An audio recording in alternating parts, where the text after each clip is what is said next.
And hello everybody, welcome to a new edition of Aslan's Raw, this time on behalf of Not My Doctor Who.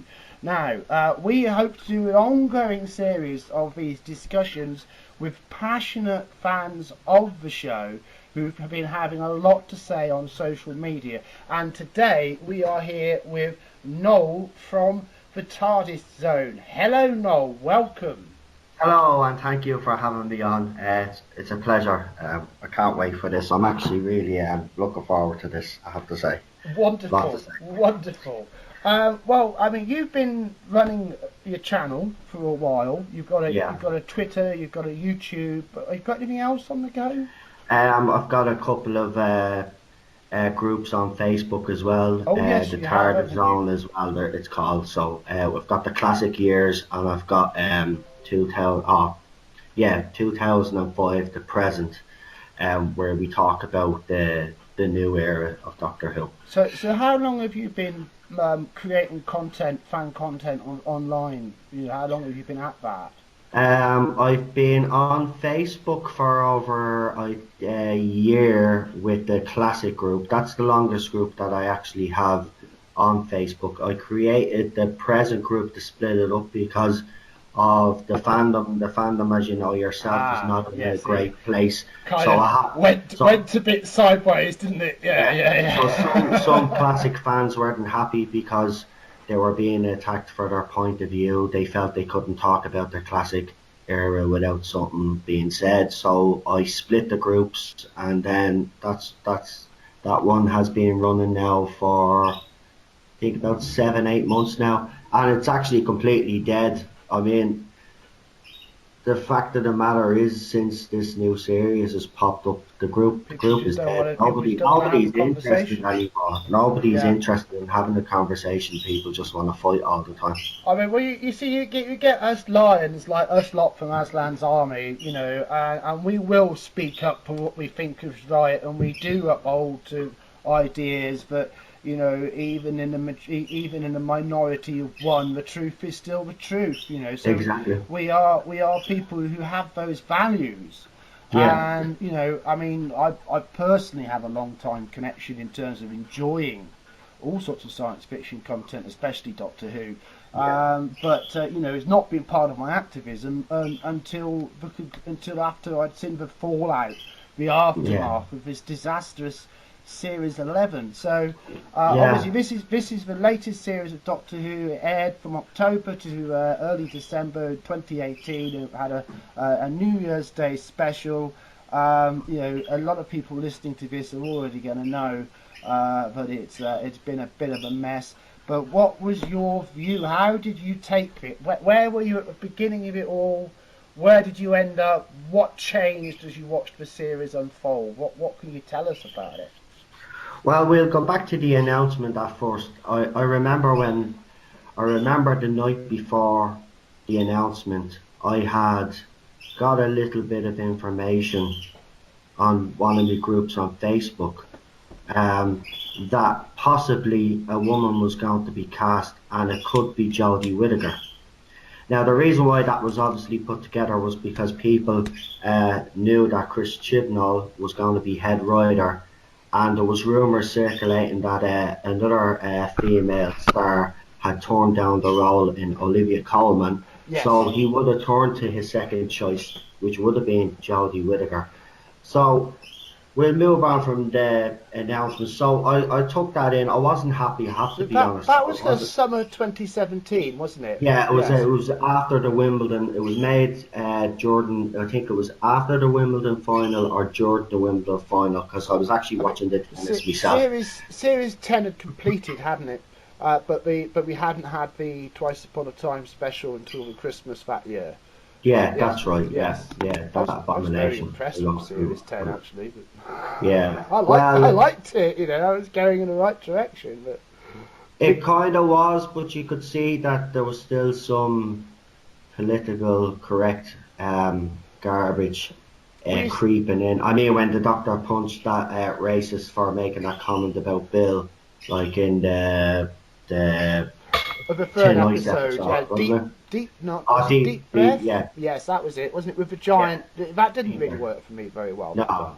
I mean, I agree with you, Noel, and as a viewer, you know, I mean, I could see those elements, but I didn't think they overwhelmed everything. No, that's the thing. I think if people had watched Series 11 before they watched Peter Capaldi's era, I think if they watch Peter Capaldi's era now, which you're actually seeing online now, you've actually seen it yourself online now when these pro Jodie fans are creating polls. They put Peter in because they think it's going to backfire. People are going to slate Peter. But what's happened now recently, if you've seen, Peter's winning every fan poll. Well, he's winning Best Doctor. He's winning. You know, so it's so very much you don't know when you're well off, isn't it? You know, I agree. What's happened is Doctor Who fans have come out and felt the need to defend him because from day one, let's be honest, I mean, BBC haven't handled this very well either. I mean, they got Jodie Whittaker in, fine, but we all know why she was brought in. The pro Jodie fans will deny it, but we know why she was brought in. She was brought in to tick that box from that strategy that they have to complete by 2020, and they need certain females in certain roles. You know what I mean? They need a certain percentage. And we have seen cases of the BBC openly advertising jobs in a way, but it is literally impossible for somebody of white skin colour to be able to get that job. Exactly. You know, I mean, it's been extraordinary. I mean, that's been in the national tabloids at least a couple of times in the last year or so. So I remember anyway the very first episode. Now I have to say this. So I recently got married, and congratulations! Thanks very much. And my wife is a big Doctor Who fan as well. That's how we actually met. We actually met on my classic group. She had sent a request to join the group. She had answered the questions, and she actually answered the questions, and wow. And then she texted me, but at first I thought she was a bit of a weirdo because why would you be texting me? It's just in the group. But we got to know each other, and then, you know, she lives in America, I live in Ireland, and she flew over to see me, and then we got married. That's fantastically romantic. Yeah, yeah. That's wonderful. So she gave such perfect geek answers on her questions, but what's going on here then? Why are you so into it? But here's the thing, I mean, she was excited. Now I have to see, my household, it was a bit, we don't really talk about Doctor Who Series 11 in this house anymore. Because so the sunshine has gone out of it a bit. No, but what's happened is right. She was all excited to see the new show. Yes. Okay, and of course I wasn't. I knew it was going to be doom and gloom from the start. But she was even saying to me, "Listen, would you not give the show a go?" Because I wasn't originally going to watch it. And I said, "Okay, I'll watch the first episode." So we watched the first episode, and I have to say the first 5 minutes, okay, it's not bad. Well, nothing really happens. The effects in it are not. The special effects in it look better. I said, okay, it might get good. And then she drops through the train, and then I was like, no, she's not the doc. She can't even do this. And yeah. She is a poor copy of David Tennant and Matt Smith. And if any fan out there can't see that, well, I don't know. I don't know what's wrong with the she's a poor copy of only one facet of David Tennant. That's the bigger problem, isn't it? Yeah, it's the face. Oh, those faces. I mean, there's some fans out there that are great. They unintentionally show fans like me the different facial expressions that David Tennant has done, Matt Smith has done, and then they put the Jodie Whittaker ones up, and they're exactly identical. Yeah. Because that's what she's doing. She said that she didn't actually watch the series. That's a lie. She watched it and she studied them. She didn't actually put her own take on the role. See, I'm kind of prepared to bet that she hasn't actually watched Series 11. I could believe that because when I watch her own garbage. Yeah, exactly. But you know, when I look at her performance, I see a look in her eyes, and a lot of acting is intuitive, and it's very much about self-belief. And there's a sort of desperation, you know, sort of looking back at me, saying, "You believe me, don't you?" And I'm sorry, but no, I don't. and that's Look, given me huge problems. Because I've never had a problem where I wasn't actually able to feel that an actor was conveying the Doctor. Even Colin Baker, Sylvester McCoy, by far the most controversial Doctors in the stories in the show's history, yeah, prior to Series 11. I never had that problem with them. I might have gone, what the hell are you behaving like that for? Or why the hell are you wearing that coat?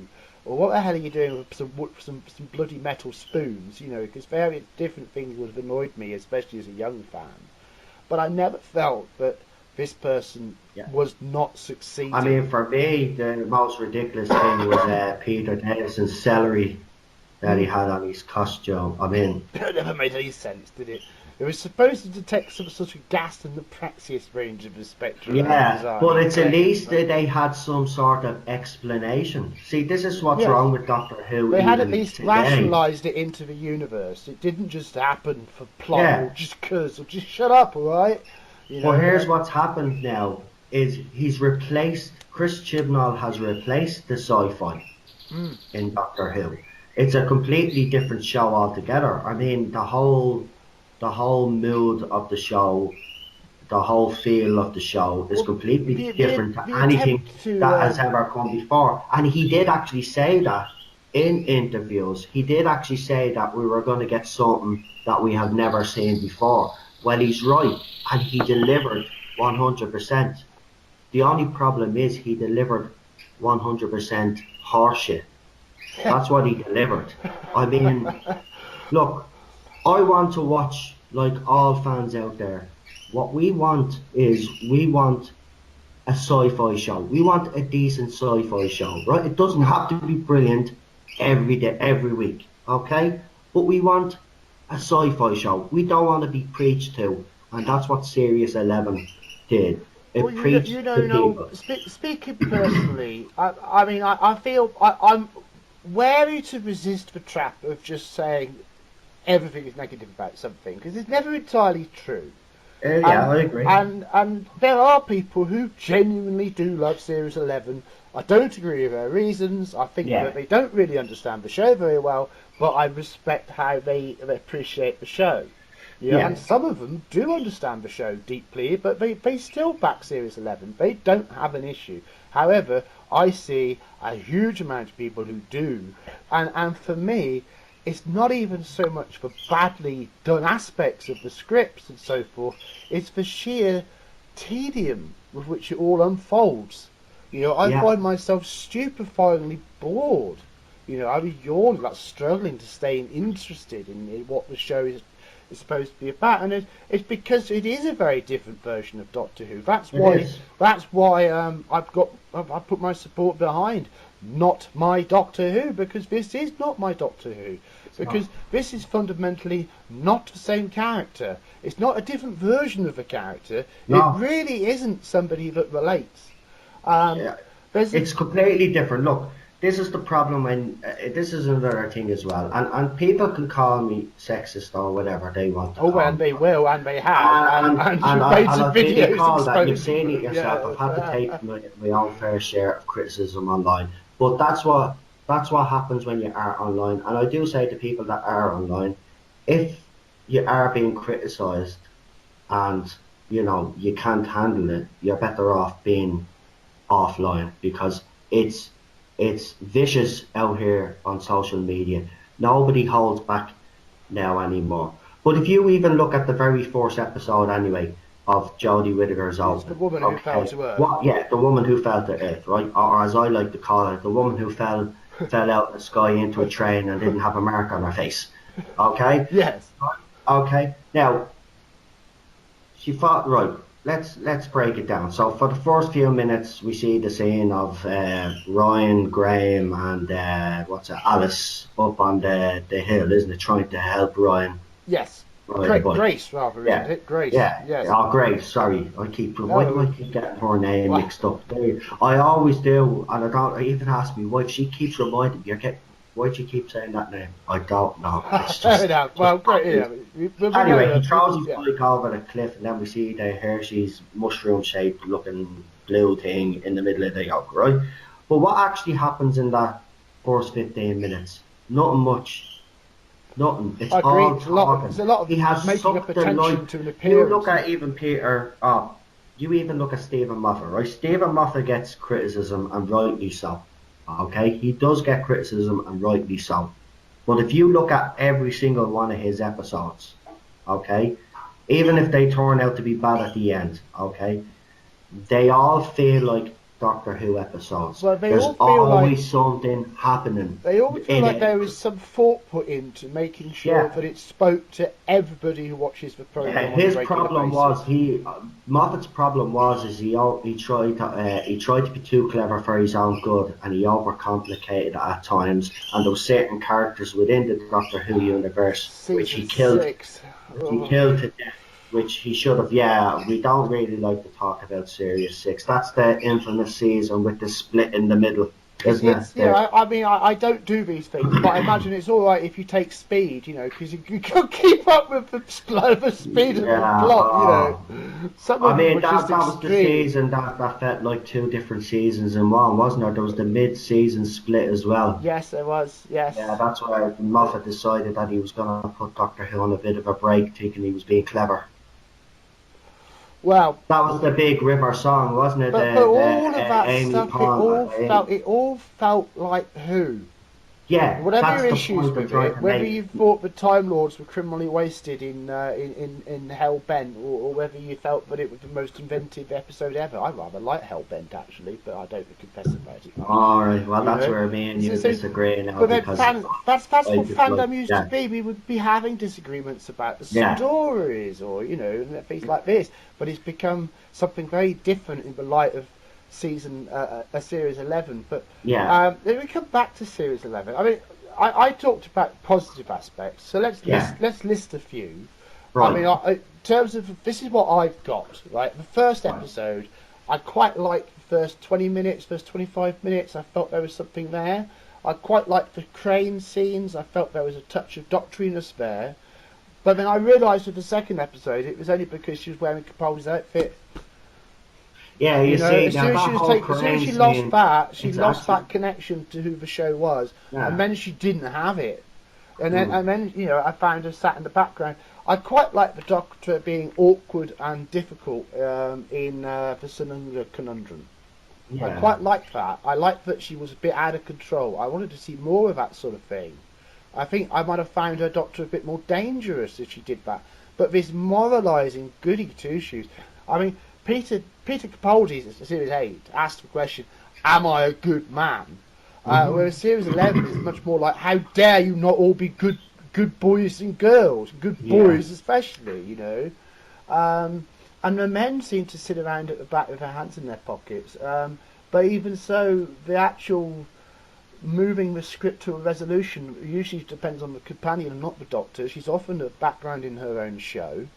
We're going to talk a bit more about one episode in particular later in this podcast, which is Rosa. But yeah, to mention it briefly, there is a scene where she is basically being strangled by the antagonist, the future white supremacist Crisco, was it? And yeah. Frisco, or as if I it like to wasn't call him, leather jacket racist guy. yeah, if it wasn't for the fact that he had a limiter chip in his head, a fact the Doctor did not know, she would have been dead. Yeah, And how is that the Doctor? How does the Doctor get in that position so easily? You know, and yeah, I felt that it's not to do with the character being female. I mean, I didn't support it. I did not support it. I thought, well, maybe the BBC have got some clue what they're doing, because if they got it right, it would be amazing. yeah. And I think I think what we could Chibnall agree and that, couldn't we? I mean, if they really produced an awesome female Doctor who was just like this most amazing Time Lord, then there's no reason the series couldn't be a tremendous hit that I can see. yeah. What I think Chris Chibnall and Jodie Whittaker have actually done unsuccessfully is they have tried to, within her character as the Doctor, her version, I will say, they've tried to integrate every single Doctor that has came before and give slightly different traits. So, example, that vulnerability that you're talking about, that recklessness, that you're talking about. Peter Capaldi was a bit reckless.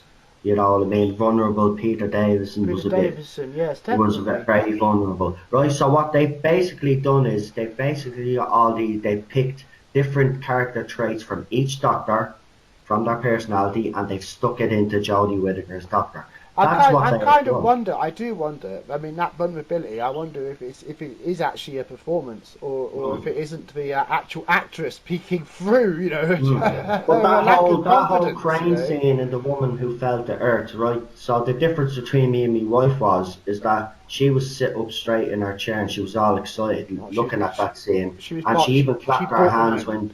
when Jodie Whittaker said she was the Doctor, and I was gutted. I was literally gutted when she said that line because that was the only emotion that I felt at that time, because up until then she had done nothing, and she still hasn't.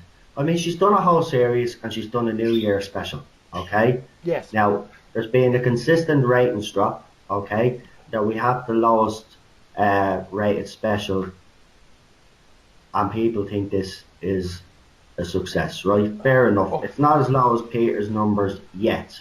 Okay, but we've never had a consistent fall in ratings. well, Okay. what I think is very important that we continually stress about the ratings for Series 11 is that the BBC massaged them for everything they're worth. Oh, You know, exactly. because they calculated them, Well, including didn't they new squeeze them between statistics, Country didn't they? File and Strictly Come Dancing, the two of the biggest shows on a Sunday night? So it So gave that's it how they every would have opportunity. manipulated the numbers there anyway, because they sandwiched Doctor O- Who between two of the most Honest successful question. shows on a Sunday. I Yeah, go on. asked myself an honest question. What would have Yeah. happened if the BBC had simply repeated Series 10 in that slot? I actually think it would do well. I do too. I don't see why it wouldn't.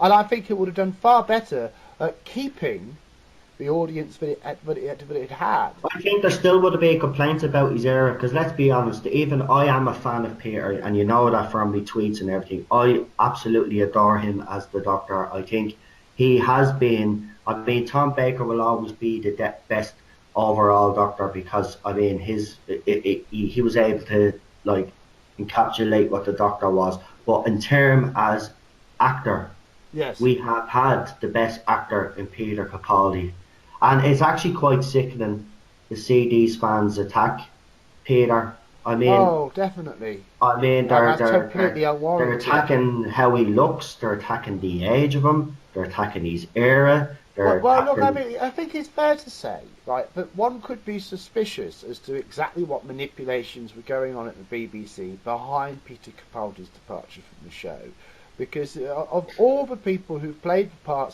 since the show came back in Oh, he loved 2005, playing the Doctor. He confessed he was a fan. Sure, we saw that how letter. could you prize that man off that part? You know, Well, come here. He but did an interview. He even did if he an. was being stiffed, Hmm. his dedication and love for the show is such Well, he that did an interview. he never lashed back. No, and he did an interview on BBC Radio. He went to see, I think the DJ, I think it was Joe Riley, I think, and he broke down in tears, literally announcing that he was leaving You know, the I wasn't role. aware of Now, that. for I me, wasn't aware of that. Oh yeah, dear. no, that's seriously, you should check that out. That's actually common knowledge. You can actually Google that, and that'll actually come up. He was actually literally in tears. She actually was talking about it, because she was actually saying she was getting emotional listening to him. This was a man who loved Doctor Who. I do not believe, because it was very clever in the Christmas special. He said, "I let you go." That was his Yes. way of telling So fans he that did. Yeah, yeah. He he was. was Yeah. forced out. He wasn't. He wasn't. A couple of weeks beforehand, sure, a couple of months beforehand, when he knew Chris Chibnall was taking over, he was actually saying he was looking forward to working Well, with him and working with him I on know Torchwood. just where Peter Capaldi belongs, Noel. Right now, I think he belongs in the cinema, on the big Yeah, screen, he playing the does. Doctor. That would Yeah. be a great thing for the actual fandom right now. Would be to do something like that. You know, and I don't see why the same shouldn't be true for the other Doctors. I think we should. Tennant I Smith. think I'd love to see Paul McGann get another crack at Paul it. McGann, give him an adventure. I would love him to get another crack. I mean, they missed out. BBC have missed out on so much. They could have expanded this Doctor Who universe. Get David Bradley to do a reconstruction of a 60s style adventure. Like in the mood of a remake of Web Planet. Yeah, you could something do extraordinary. There's some classic fans though that actually believe that you should leave the classics alone, and some fans I'm well aware of that. like the animation versions. Now I've watched the Power of the Daleks now, and I have to say the animation is not the great. See, this is another problem as well. I mean, BBC are making tons of money with this show either way. Okay. Now, I will say Series 11 is going to lose them some money because the early indication is anyway. Big dent, Well, there will be because the early indication so far is you've already seen it. Doctor Who magazine is also on Twitter, and I mean they have a 65% sale on their Doctor Who magazine. I mean the series on Series 11 on Amazon Prime is something like 60% off. Well, I'll be frank, they need to ditch the logo and go back to covering content. And that's the thing I hate as well. What they have done as well is they're bringing out Peter Davison's series. I think it's already out. I'm going to be getting it myself. My wife has actually ordered them for me. But it has the new logo on it. I understand. I'm sorry, but when it comes to the classic era, keep the classic logo or keep the logo that you've been using. I understand it's been a compulsory condition. But the licensees have got to use the logo to get the licenses this year. It wouldn't surprise me at all. And that's part of this whole agenda thing with the show, isn't it? Because both rainbow flag basically, emblazoned right in front of the male gaze. Let's put it that way. Male gaze. I know, absolutely. But also the clever messing with the symbology of a Doctor Who logo to actually mean that if you turn it on its side, you've got the female symbol on top of the legacy of the show. I know, it was done. So look, these are accidents, BBC are not stupid, right? No. Team are not these stupid. are They're very clever. These are deliberate messages. But the thing is, Doctor Who fans, they're not stupid. No. And we notice, and we feel these things when we as a visceral insult, which is as they are intended. There's at the very least a ha to it, which is immature, and it certainly isn't justified by the show being a success. And thank goodness the NTAs had the sanity not to go for it.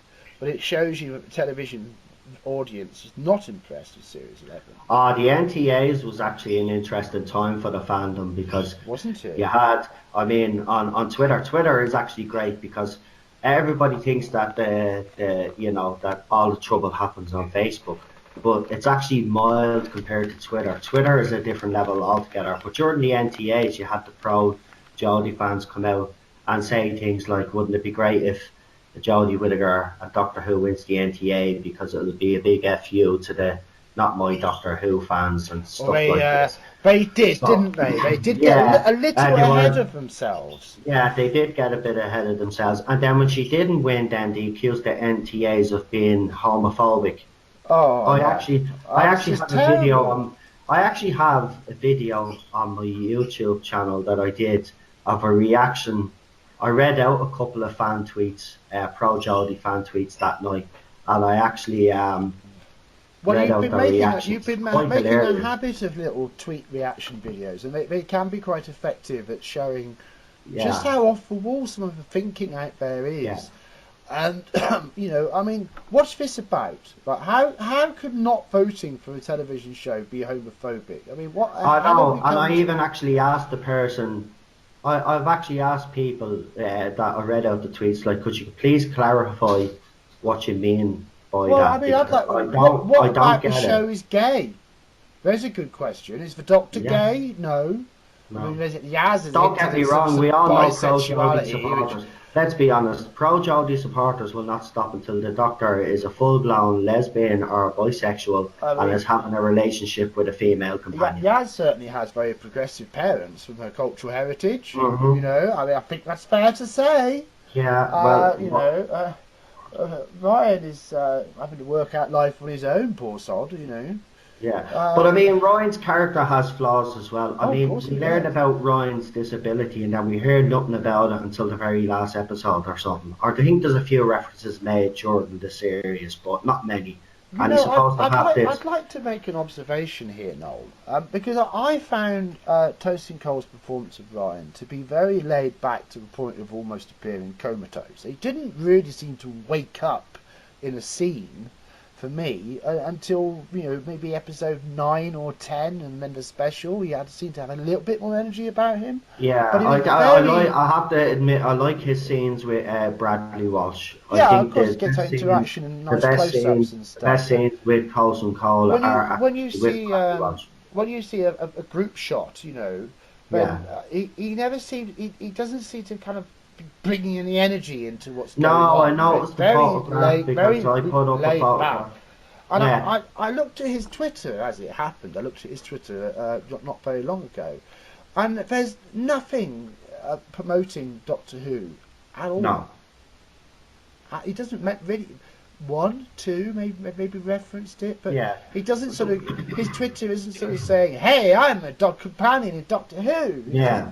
He's Well, talking he's about actually football or filming, something. as you know yourself. Well, They of were course he's filming in filming South about Africa. I it. think it's actually, I think they've actually finished up filming in South Africa. But there was a couple of photographs actually put up, and he's actually in those photos. And even in those photos where you're talking about the energy, you can see that Jodie Whittaker has got energy. There's no denying that she does have energy and enthusiasm. She just uses it in the wrong way. Yes, And then you have what's her name, Mandeep. Mandeep Gill. Yeah, Uh, Mandeep Gill. She's in the photo as well, and you can see she's bringing a bit of energy. But Tolson Cole, he's just standing there, and he just has this blank look on his face. well, And I looked at Mandeep's Twitter as well. There's mm, a little bit more reference to the show, but yeah, there is. always in terms of the show's diversity elements. Yeah, yeah, And exactly. also, I think the general tone of the tweets overall Mm, make it quite clear that she's politically left wing. yeah, So you know, she kind of likes the show for what it represents in terms of a social message, and I think she yeah, seems to be indicating that's what she finds the value of having a part in the show. yeah. Whereas Tosin Cole doesn't seem to be particularly engaged with any enthusiasm for the actual opportunity of being a companion in Doctor Who at all. No, You know, maybe he's clever enough not to go on social media. Maybe well, he no, has seen how toxic his it Twitter's actually is, active. and You he's know. actually one of the smart ones and actually stays off Twitter and social media. The thing about it is Jodie Whittaker as well. Someone in the BBC needs to tell Jodie Whittaker that she actually either needs to tone down the way she speaks or to not talk at all. Because Well, every I have time to she does agree. an interview, but see, this is what drives us. Every time she does an interview, she says something that will annoy us. You know, I'd like she to always explain has that little something. dig. I'd like to explain something for the audience here. You mentioned it's absolutely notorious now in amongst the not my Doctor Who community, which is the white male gaze Yeah, or the white male patriarchal gaze. You know. yeah, And this comes from an interview that Jodie Whittaker gave. Was it Vice? I'm not sure. You know, I'd have to check it. But yeah. I think it it was was that Vice. kind of magazine, and she talked about how her becoming a female Doctor Who corrected an imbalance in the show caused by the white male gaze. Now, there's been defenders of the show who've said, "Oh, well, that's just a term that is used in the media, and it means characters which are just there for the enjoyment of men."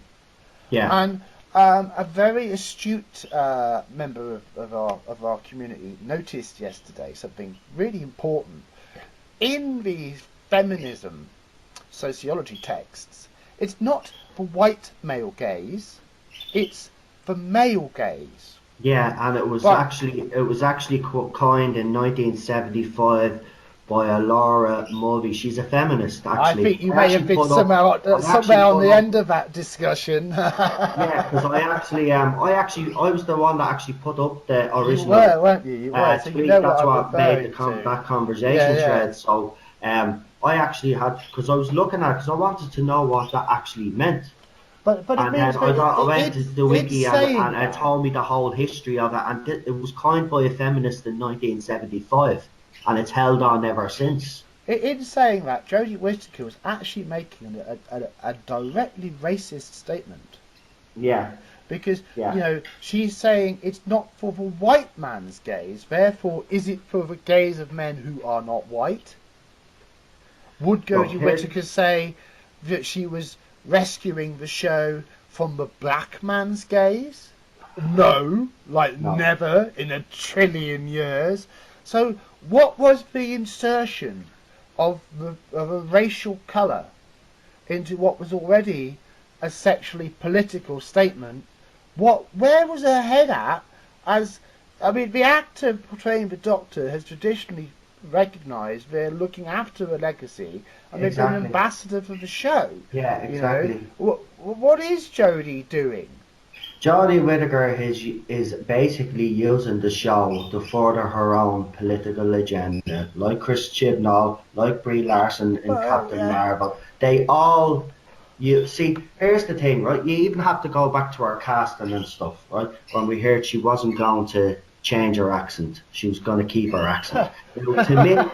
To me, that has been one of the biggest problems of Series 11 because I have found her accent a little bit hard sometimes to understand, and I found myself watching Doctor Who episodes on subtitles. Okay. Also, another thing is that this is what happens, right? Every Doctor that comes into the role adapts their acting ability to the show, right? What she has done, she has changed the show to adapt to her acting ability. That's what they have done. Look, for anybody out there that thinks that brilliant observation, Noel. Yeah, for anybody that thinks that Jodie Whittaker deserves to win an NTA, right, and actually believes that that's the level of acting that deserves to win an NTA, well then they need to get their head out of the clouds because I'm being honest, Peter Capaldi should have won one. If you're going to talk about someone that should have been nominated for an NTA, Heaven Sent alone, Peter Capaldi should be nominated for. Criminal, overlooked. Criminal. I mean, that was extraordinary. As I said in one of my videos, and I'm going to say it out straight, it's going to be a little bit controversial, but I'm going to say it. Jodie Whittaker is not fit enough to polish Peter Capaldi's boots. But as a fan, you're entitled to say that. And you could justify it because you could point to her. Look, I've watched Jodie Whittaker in a lot of stuff. I'm not one of these fans that pretends to see Jodie Whittaker in a lot of stuff. I've seen her in Broadchurch. I've seen her in her early career in movies and stuff that she was in. Okay, I've seen a lot of Jodie Whittaker. Okay, she acts the same, but here's the thing: she acts the same way. Yeah. There's no other dimension to her acting. I mean, for example, David Tennant, right? He's Scottish, as we all know, but he knew the Scottish accent wouldn't work for his Doctor. Okay, so he changed it to an English accent. He adapted himself for the role. He didn't change the role of the Doctor to adapt to him. He knew what was best for his Doctor. You know what? I mean, if David Tennant had come into the role of Doctor Who following Christopher Eccleston and had delivered a performance like Jodie Whittaker, the show would have been dead. It's gone. It'd be gone. We wouldn't even be talking about it now. But of course, he was chosen for his brilliance as an actor. Yeah. He was picked on. Look, that's the difference. Every actor that has gotten the job has been picked on merit. She hasn't. She's been picked because go further. I would say brilliance. In terms of the casting of Tennant and Smith and Capaldi, there's brilliance in all three. We have been very blessed in the new era of Doctor Who. We couldn't have asked for better actors to come in and play the Doctor until they cast Jodie Whittaker. They were on a good run until they cast Jodie Whittaker. Well, to be honest, it was like Doctor Who fandom was sailing above the internal strifes which were ripping other fandoms apart. Yeah, that's what I mean. Until this happened.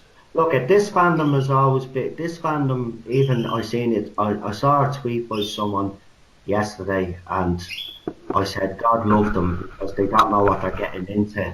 And the tweet basically said, I've been a Doctor Who fan for a couple of years now, and I have to say the Doctor Who fandom is probably one of the best fandoms in the world. And I felt like texting this person and saying, get out while you can, while you still have your sanity. What a Because shame, this is, isn't it a shame? yeah, that's what I mean. Well, let's change our tone a bit here, Noel. Yeah. Let's move Yeah, along let's talk because about something I positive. would like to know about your journey with Doctor Who. I mean, obviously you're extraordinarily passionate. In recent times, you've been making content because you love the show to share Yeah. with people. But where did it all begin? Who was your first Doctor?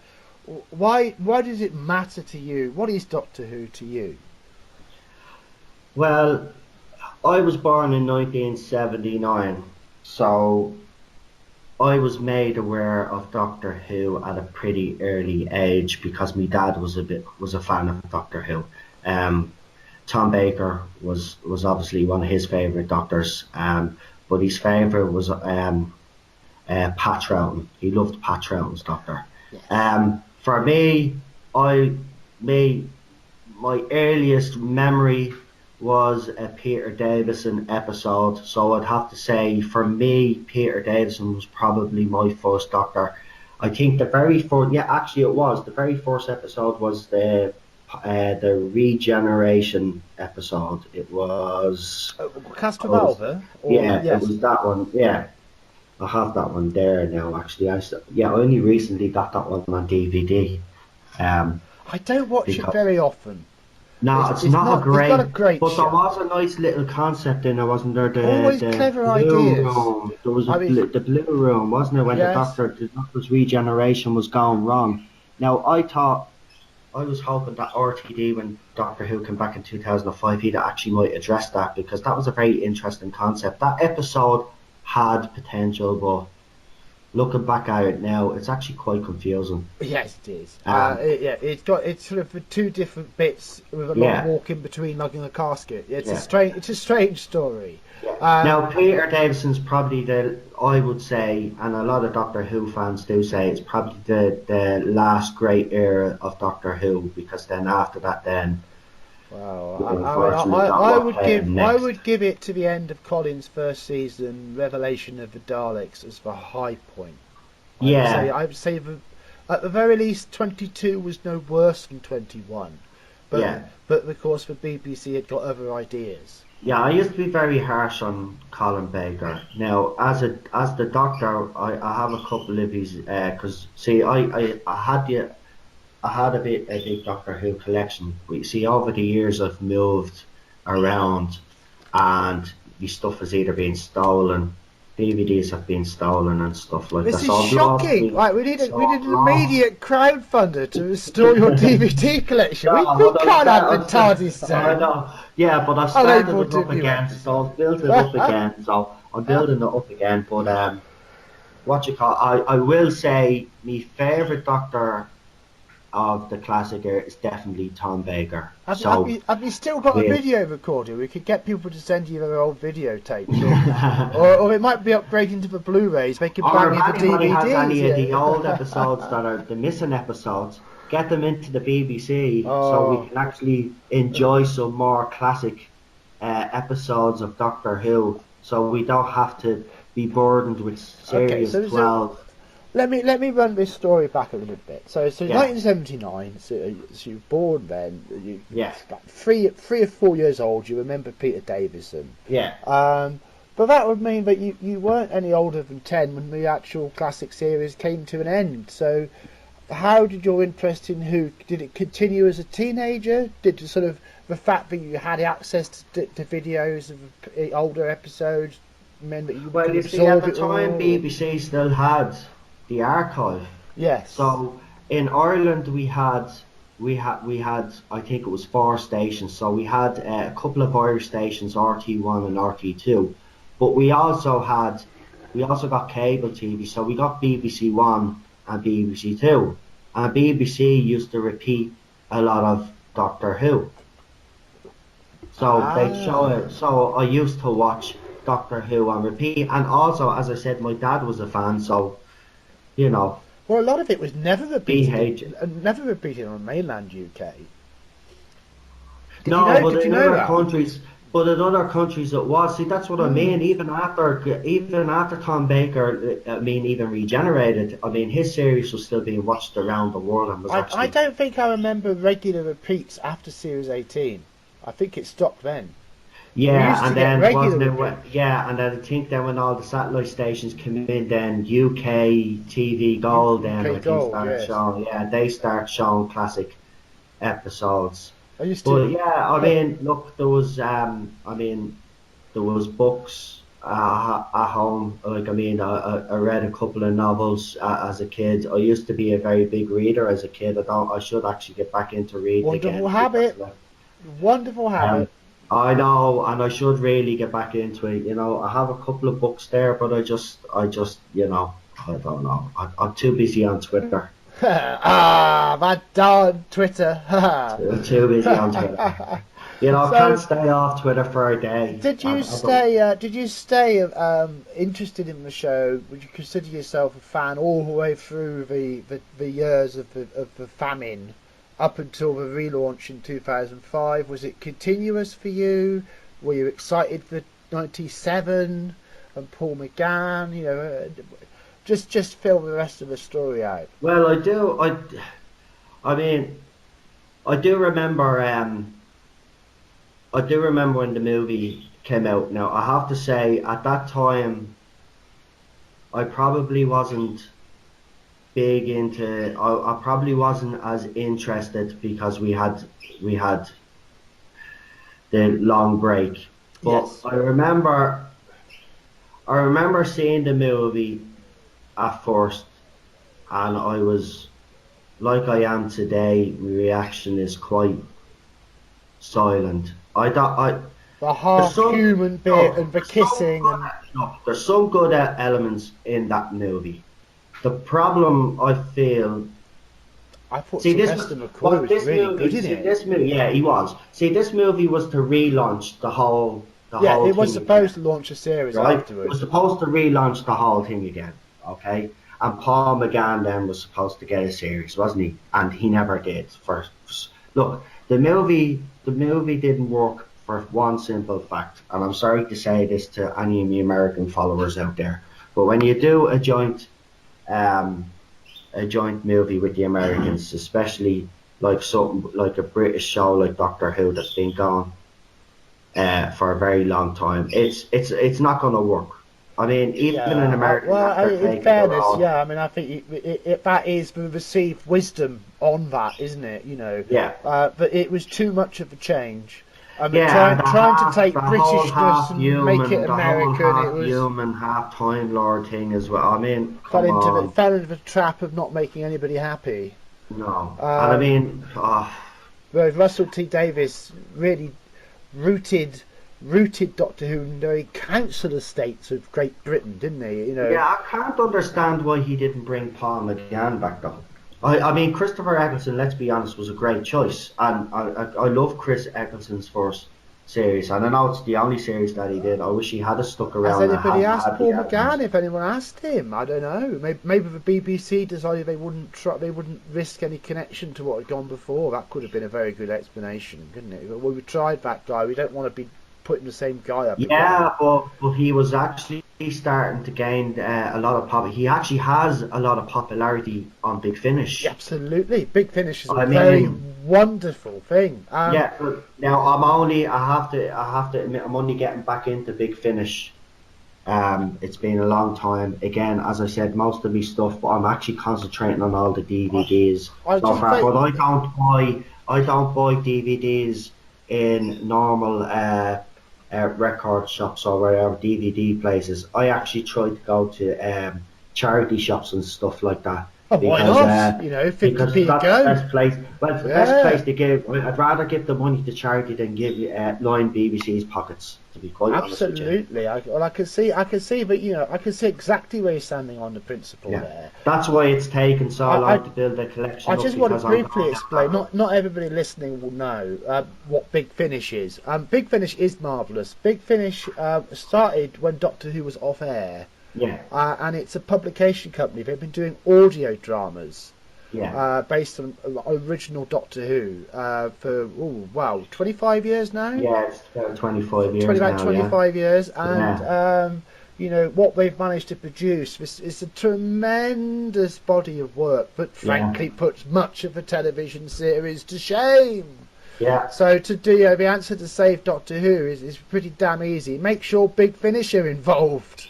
Yeah, I actually, don't I'd really say the believe that, fans, no. any I fans think out they're the there that best of the haven't people who actually love the listened to show. any Big Finish production Uh, or any Big Finish audio, At the very I would least, suggest that you do so because they're very good. I've actually recently listened to one of Peter Capaldi's ones. Absolutely fantastic. I'm telling you now, and also there's certain stories within the series then that they actually that Big Finish kind of then link up or try. well, I am a writer and all, and I do fiddle around with scripts from time to time, and Yeah, I find the freedom and the democracy of opportunity of radio yeah, very exciting. Well, here we are doing audio right now, yeah. but it's a marvelous medium, and for reasons I don't make a fuss about. I have struggled reading books nowadays, and I really love an audio book. Yeah, So I buy a little bit from Big Finish. I wish I could afford it all. I can't, I because know. it's just so Like much. they do have flash sales, and that's when you need to be Yeah, you really should getting in be to on the get them. ball, get a But couple of you have to bargains. be on the ball for them because But they're what in high demand. If anybody wants to see the difference, okay, you go and check out the sales of Big Finish audios compared to the sale But of Series I'm 11, also going to be a and I tell you, goody there'll two be an shoes eye here.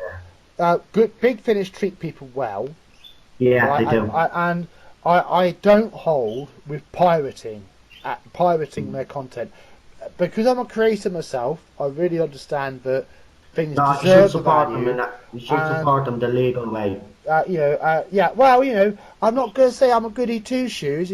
Fuck Disney. But I'm just saying that for Big Finish, they definitely deserve that level of respect. And They do. it's worth it. It's worth investing in the company by investing in the shows, because Yeah. it's just wonderful.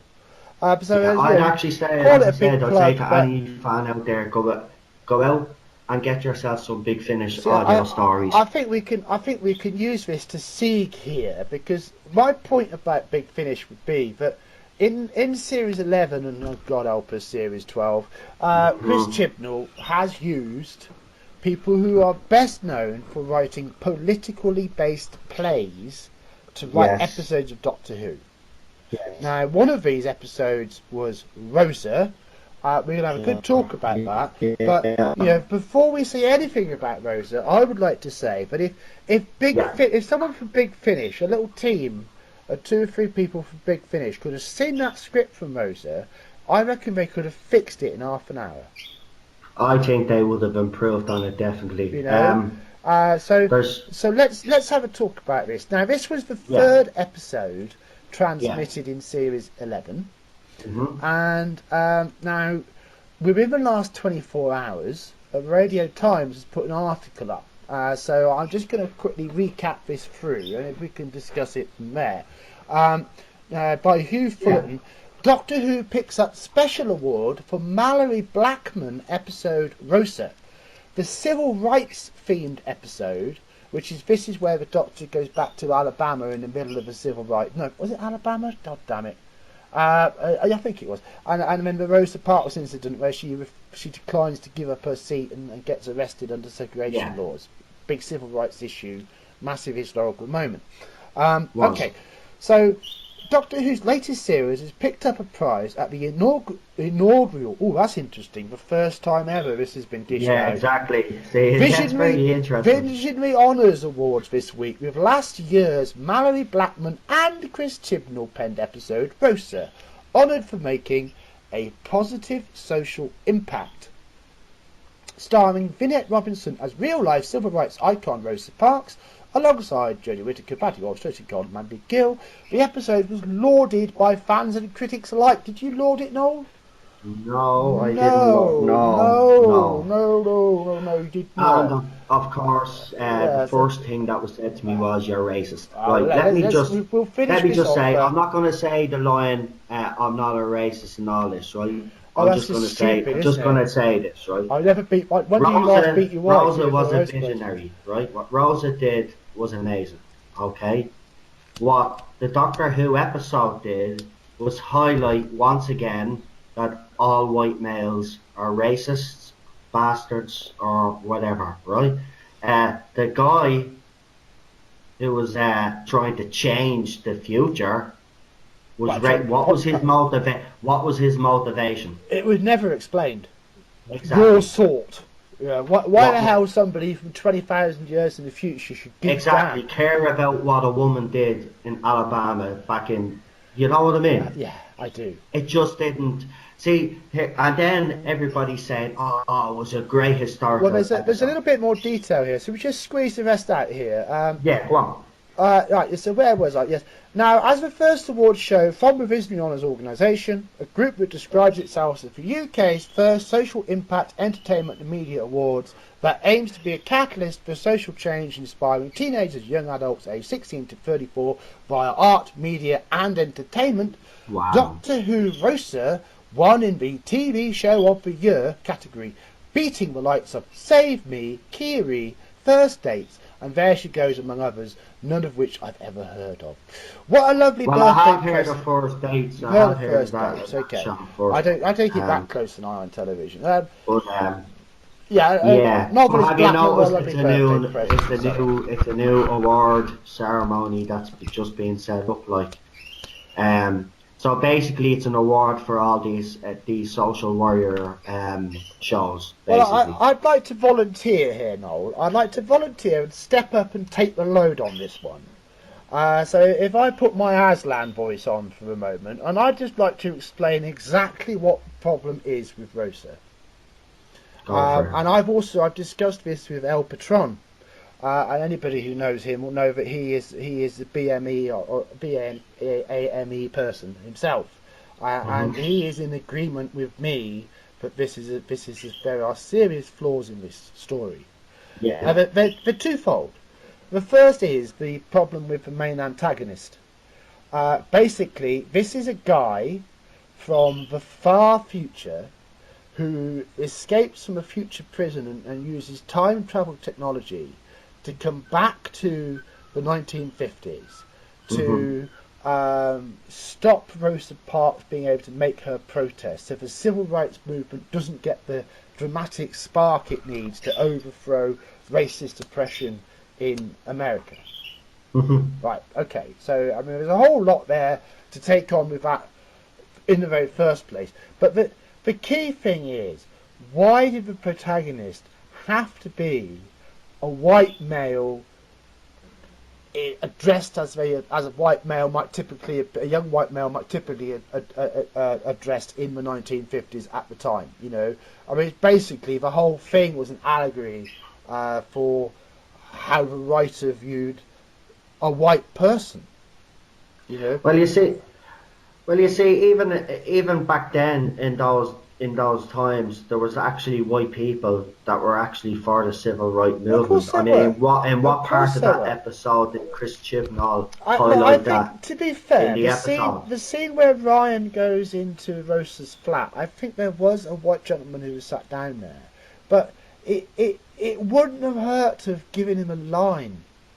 Exactly. It really wouldn't have hurt to have given him a line, because there really were, you know, people who supported human rights for spiritual, religious reasons, all sorts of reasons. Yeah, so exactly. The idea that everybody supported the policy is simply not true. I don't. It's. But every single episode has I mean, an you attack can look at on that and go, that's a minor point, but it does occur, but very easily a line could have been put up there. To come back to this protagonist, he then, in order that he can't actually be lethal, like he can't just kill Rosa Parks, because that would finish the story real quick, but by artifice he's got this chip in his head, so he can't actually directly hurt somebody. Exactly. Right, so he has to come up with this sort of complicated plot involving getting the bus driver doing something else. Yeah. And the that's doctor right, yeah. and co were trying to stop him.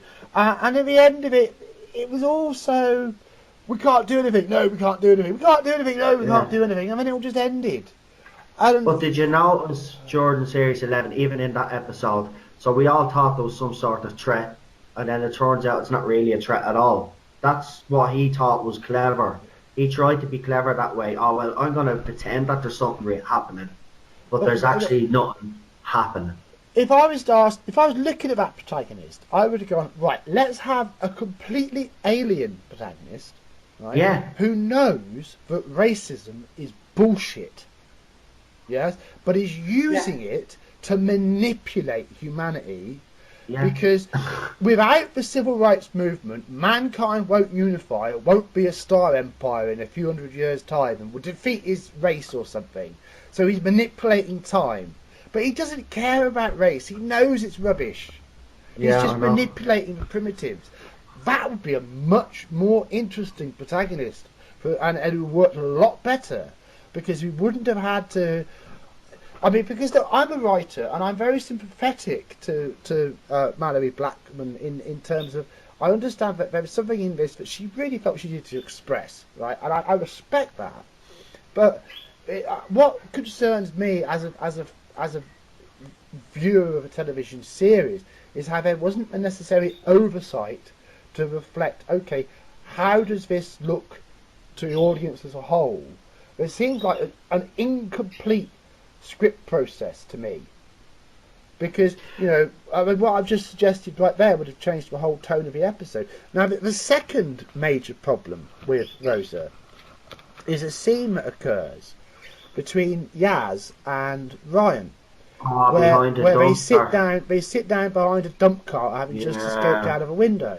Now, I'm sorry to say this, but if you take that scene just on itself and separate it from anything else to do with the episode and listen to what is said, it amounts to nothing more than keep your eye on Whitey, you can never trust him. Yeah. That had no place being broadcast on British television. I'm sorry, but that should never have got through the editing process. I understand why the writer put it in there. I sympathise with it, but it was a major misstep in what is supposed to be top flight television. Yeah. Now that doesn't invalidate the whole story, right? And it doesn't invalidate the strong positive emotional reaction people have had to it, but it shows a thoughtlessness. And then to go and broadcast this across America, what were they expecting? Yeah. Exactly. And I'm not saying that people are racist in America. I'm saying that people are insulted by the implications of the carelessness of how some of this was presented. Right, okay, well, I'm going to get back off my soapbox now, because I think I had something to say, but this is an interview with you, Noel, so let's come back to your point of view. What would you like to say about Rosa? What would I like to say about Rosa? Not very much. Look, we all know Rosa was a visionary, absolutely. She will always be remembered in history as that woman who refused to give up her seat on the bus, and that's brilliant. But Doctor Who fans never knew, especially new fans, never knew anything about Rosa Parks, I bet you. I don't think that's the type of thing that they teach at school. Well, perhaps it might be different for American fans. Well, maybe for Americans, but for certainly and I'm not too. Kids. It's been a while since I was in a British school classroom. I don't know what goes on in them, so who knows? Well, I know in Ireland we weren't taught about Rosa Parks. I knew about Martin Luther King, the big boys, as we'd say. I never knew anything about Rosa Parks. So, but obviously, when I was in my 20s and stuff, and when I was in college and I was studying. If you're an SJW and you're doing any kind of diversity course, that might be different. You probably have a whole module on Rosa Parks. Yeah, I was in college, so I was studying. So I got to learn about Rosa Parks and stuff. So it was, yeah. I mean, look, the episode itself, the problems I obviously have with it is, I think there was an imbalance, obviously, in the the perceived that all white people were racist. They weren't. That's an imbalance. That's wrong. That's not fact. Well, I think Okay. if the very idea that you tackle that subject matter, then surely, tonally, as a producer of a television series, that's like, isn't that just bloody obvious? We better make sure it doesn't look like we're just blaming Whitey. Does that? It seems obvious to me, but that doesn't seem to have been how this was approached at all.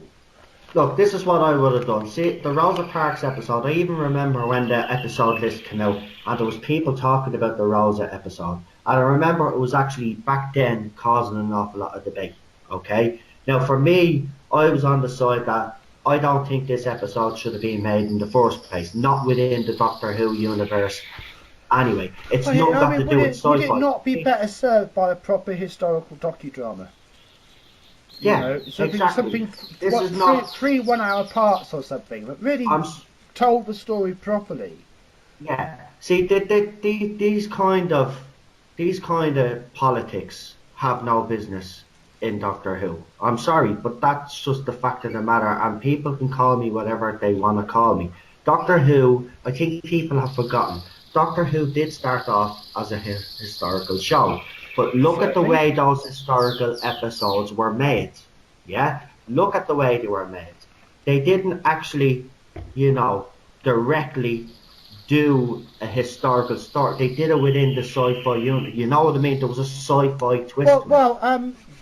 I mean, in terms of particularly the Hartnell and early Troughton eras. Yeah. When the historicals formed quite a big part of Doctor Who. The very first story of Doctor Who was a historical. Exactly. It went back, of course, to the caves. Yeah, that's right.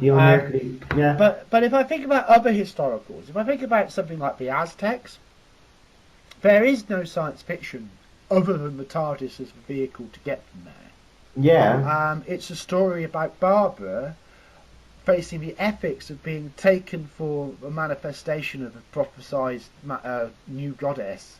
And trying to stop human sacrifice as practiced by the Aztecs, and the Doctor basically standing back from it all, going wasting your time and being proved right. Yeah.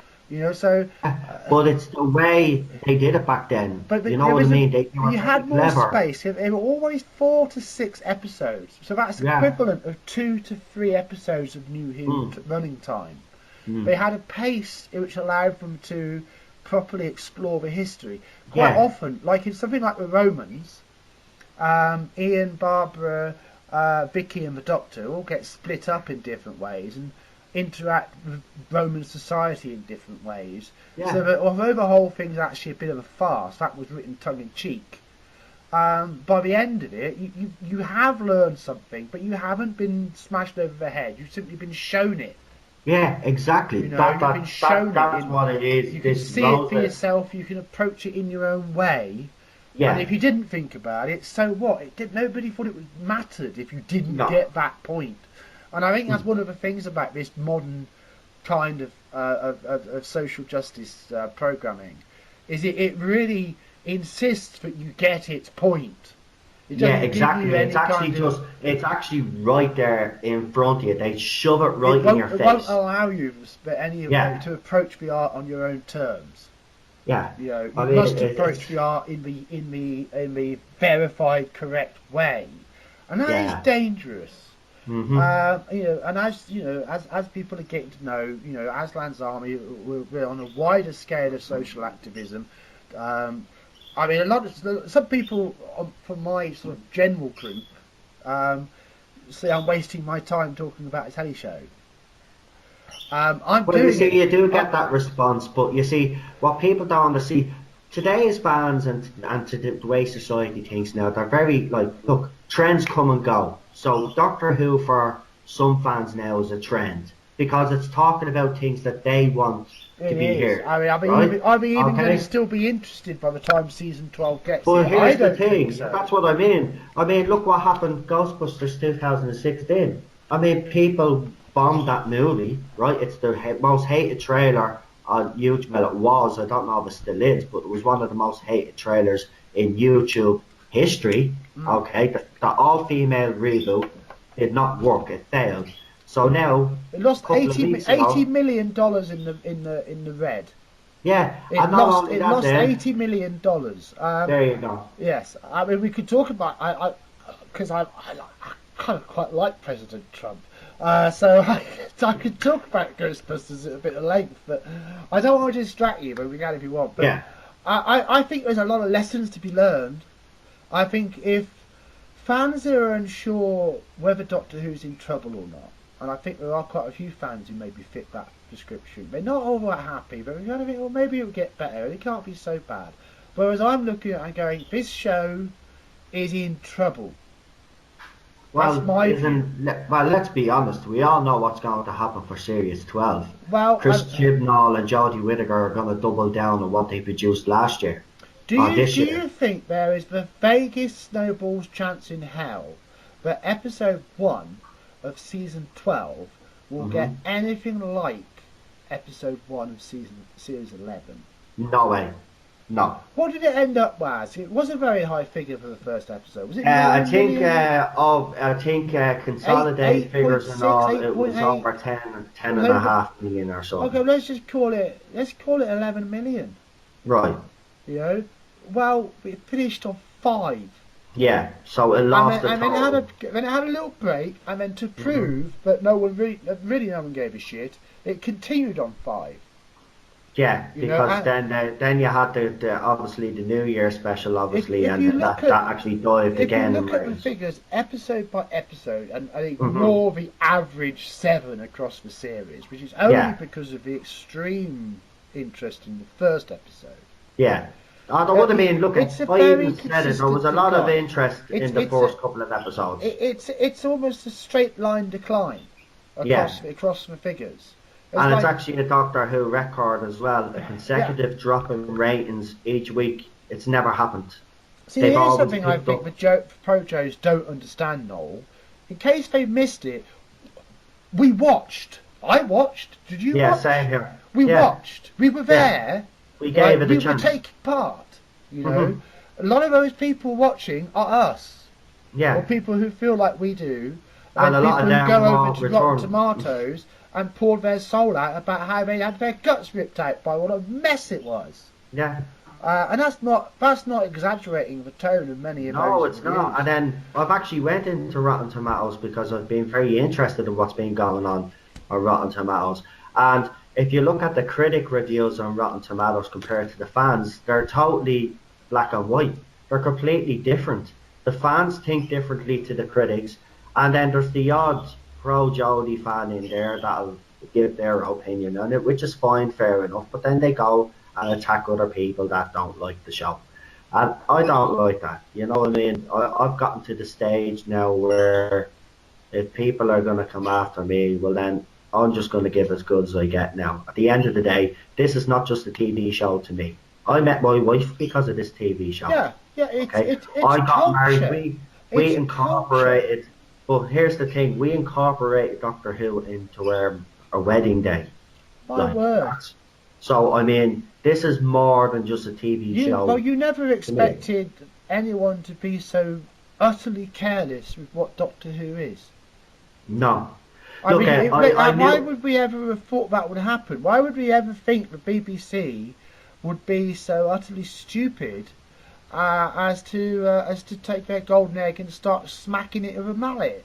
Right, listen, BBC has gotten a lot of stick over the years, and rightly so. Right, Well, when it's it got comes a to whole Chris, bunch more coming its way. but when it comes to Chris Chibnall, I actually honestly believe they know they've made a mistake. I really do, because there Can they has send been us a a few. sign? You know, There has just in been case a someone's couple of- listening. You know, Yeah.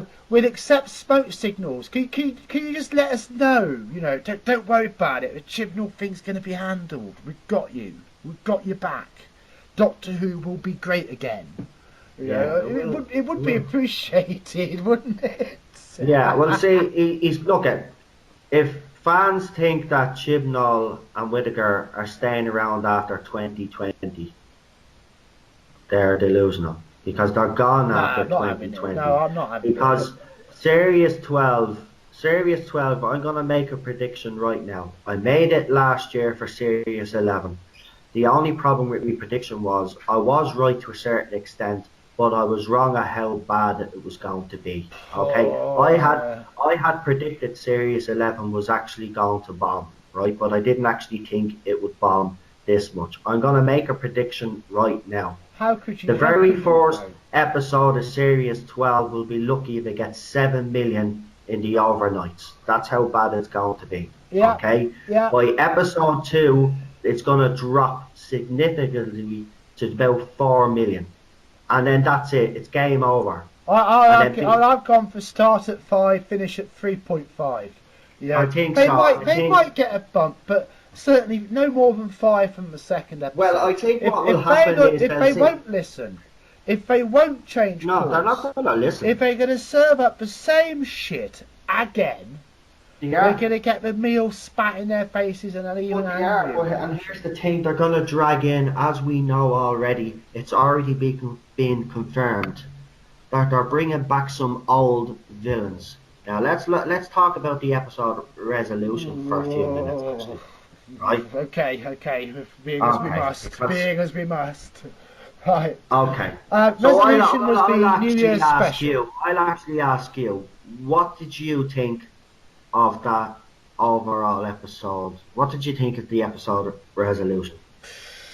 There were some concepts in it I really quite liked.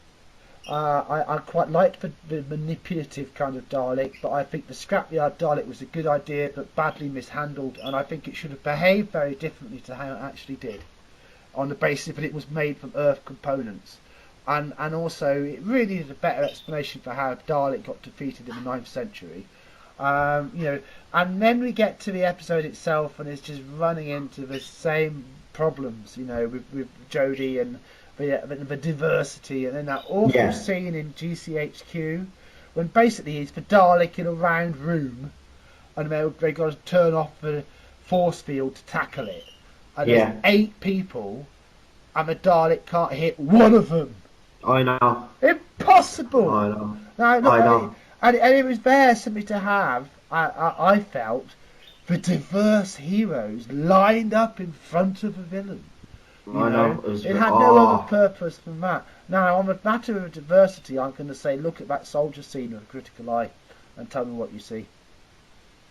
Because it wasn't very diverse.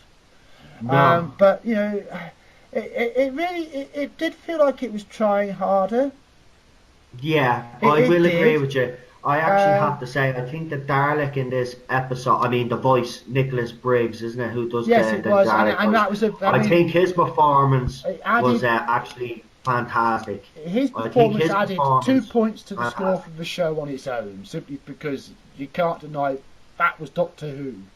I'm actually surprised they got him back. Wasn't he sacked by the BBC? Pass, I don't know. I think he was actually sacked by the BBC. I think he did an article in a magazine or something, and they found it a bit nasty, and I think he was sacked. I think he had a go at them the way he. I think he had a go at them. I think if I'm correct in saying now, I have to look back at it myself again, but I think if I'm correct in saying he was complaining about the way the Daleks were being treated in the Moffat years. Well, he nearly bit the hand off that feeds then. Yeah, but see, he's just so bloody good at voicing Daleks. Yeah. So, he's not going to lose that much money, because I say Big Finish is actually doing very well for him. To wrap it up, the resolution to resolution. Oh God, the bit microwave. I just couldn't buy it. Surprise Dad out with him. That'd be much better. Yeah, that whole scene and all. That'd be much better, and then Ryan and Graham would have been even more tighter with each other in Series 11. Yeah, but here wasn't it? You could have a plot line. You could have a plot line where where Graham's cancer came back, So Ryan Well, I actually think that forced the is. Doctor to take them to a future time so he Well, could come get his here. grand I prize think that cancer actually fixed. is how Graham is going to be killed off in the show. I actually firmly believe that they will probably kill off one of the companions in Series 12, and I reckon it will be Graham, and exactly the way that you said, Oh, this is boy possible. cancer. But wasn't it a change in that episode that actually the bad guy in this episode wasn't, well, the dad in this episode actually wasn't white. It was actually Ryan's dad, like, because do you remember the episode It Takes You Yes, yes, Away, yes, yes. I where do. the doctor basically lays down the law to the single father, systematically, like, basically Oh, assassinates that was this a poor lad on terrible screen. part of Resolution. She just Oh, met the bloke and she was judging the hell out of him, and made him. What? I know. He's It, lost his wife, like, I'm sorry. it's gonna change how he I don't thinks. think any real bloke would have taken that from a woman he didn't even know, just doing that to him. What the fuck you want, Mrs. I'm Pardon my being French? honest. If she did that to me, she wouldn't be standing there. You know, I mean, not saying, you know, we're not obviously not advocating domestic violence here, but we wouldn't No, just I'm not like saying meekly I'd hit, accept I wouldn't that. do anything like that, but she wouldn't be standing there, man. I'd pick You her know, up, I would, and say, listen, take your ideology and go back through your bleeding wormhole. well, you know, it's certain boundaries, respect. You know, Look, at least it's the being way willing men to be have been decent to portrayed people. in this series that I have a problem with. This is the biggest issue that I have with Doctor Who. Look, I know by watching Jodie Whittaker that she's struggling in the role, right? That's just my personal opinion on her, right? And mine. But taking her aside, right? But taking her aside, say you put Peter Capaldi in there, right? This series still doesn't work, even though he's a great actor. This series still doesn't work because of the way, if it was written the same way, right? Actually, Oh, we actually heard, listen, we actually heard, this was the weird thing about this it whole would be series, Philip. demeaning. Apparently, It would be apparently, demeaning to Capaldi to act those scripts as his Doctor. It would yeah, actually but be here's the demeaning. thing. But here's the thing. The writers had actually come out, and Chibnall had actually come out and said himself that he hadn't told the writers that he had cast Jodie Whittaker. So the writers had written every script for a male doctor. They Jeez. actually said it, right? Wow. This is what Chibnall said. They basically changed certain key aspects to every episode to suit a female doctor. So if that's what they were going to give Peter, right?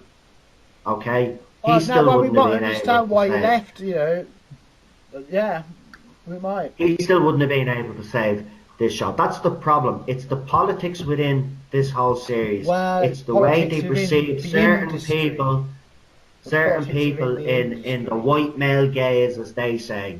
And she keeps saying that as well, Jodie Whittaker. And she needs to, someone at the BBC actually needs to tell her she needs to Well, I think this keep is a her good mouth to opportunity to herself. bring up one more thing I would like us to talk about, which is Yeah, come on. another article which was published in the Globe and Mail, California. Yeah. And it's the enthusiast for Doctor knows exactly who she is. Now, this is published by a guy called Brad Wheeler one day ago. I'm Yeah. not going to verbatim this, but this is such an absolutely glowing, sycophantic, bum licking, obsequious, fawning piece of mush. Right. And this is how the media are representing how people feel about the show. Yeah, look, at this stage, right, I would say to people out there, right, see the media, see the mainstream media, right, and it's all over the world, right. It doesn't matter where you are in politics or where you are with your beliefs, right. The media manipulate, right. The media lie, okay. I mean, they go and slate a show like The Orville that's doing very well with the fans, and then they get on board with it. Right now, if you look at the audience score on Rotten Tomatoes for Doctor Who, right, the critic score, it was originally, I think it was 99% or something. Now, critics are slowly but surely coming around because I think that score is down to 92. Now, it is a slow process, but if you We've look at the added two audience, negative reviews. And a very key Yeah, thing but if you about look the at critic reviews is they're almost all for the first episode only. They never watched any of the rest of it. no, but you see, the thing about it is as well, our critics afraid, those critics out there that actually want to say something, right? I know for a fact there's critics out there because some newspapers in England, especially, haven't been afraid to tell it as it is. Now, let's be honest, these newspapers aren't the most upstanding newspapers, the likes of the Sun and the Daily Mail and stuff. They've really went down in people's estimation. But it's at least one thing when it comes to Well, their writers they on are TV very shows. popular. They They remain, do. they do actually sell, which is more than you can say for the Guardian. But Yeah, true. I will say that, but it's at least they're journalists in that, no matter what you think of their integrity and all this stuff, right? But when it comes to TV shows, the their writers are Express pretty has good. also run a lot of They, Doctor Who stories. So it's yeah, the Mail, the and Express, the Sun. hmm, I think the Star has run but some. a couple of journalists have called out a couple of the episodes and saying it has become too politically correct, and then you've heard journalists come out and say, "Well, we must get rid of the phrase." Politically correct. Jodie Whittaker's Doctor can never be too politically correct. And then you hear about Chris Chibnall then coming out. He finally acknowledged the backlash in an interview he did. But he said in this interview that it was important that Doctor Who reflects today's society. Now you see, okay, I agree to a certain extent, but you don't do a whole series on it. What you do is you do an episode or two, Well, and it you just do the means rest of the. if You you know, you portray break the it modern up. world, you do it in an You, authentic yeah, way. you break it, but you break it up also. You don't ram everything down there. You know what I mean? And there's subtle ways of doing it too. I mean, Doctor Who fans don't mind. The Doctor Who fans are all about diversity. Yes, they We've been are. watching. Well, We are. this is one of the things which This has is the hurt biggest people's myth feelings that the these most. pro-Geordie fans have. We are. Have you watched the show? It's one of the most diverse shows I think out there, to be quite honest. Especially the new era. They've really, and come here to say that it hasn't, you know, the reason for her female doctors because we need a strong woman there. Have they not watched the strong women in the past, like Liz Shaw, Look, like Sarah Jane? You know, I've just written a glowing review of Alita Battle Angel. I've just been watching Babylon 5. I've been yeah, marvelling over the performance of Ivanova. You know, if I think about the rebooted Battlestar Galactica and I think about the recasting of Starbuck to a female character, which was yeah, very controversial it and was a actually. massive triumph because Katie Sackhoff owned the role and She earned did. the part. You And know, wasn't it in an alternative reality as well? So they were smart enough to kind of, wasn't it? It was in a different kind of reality or I dimension. don't blame Daisy Ridley for what's been written for her part in Star Wars. No, You know, and I don't feel that she goes rubbing people's noses in it. no, she doesn't. Kathleen Kennedy is another matter. Ah, And we could do a whole that show idiot on woman her. they hired to be the robot in Solo.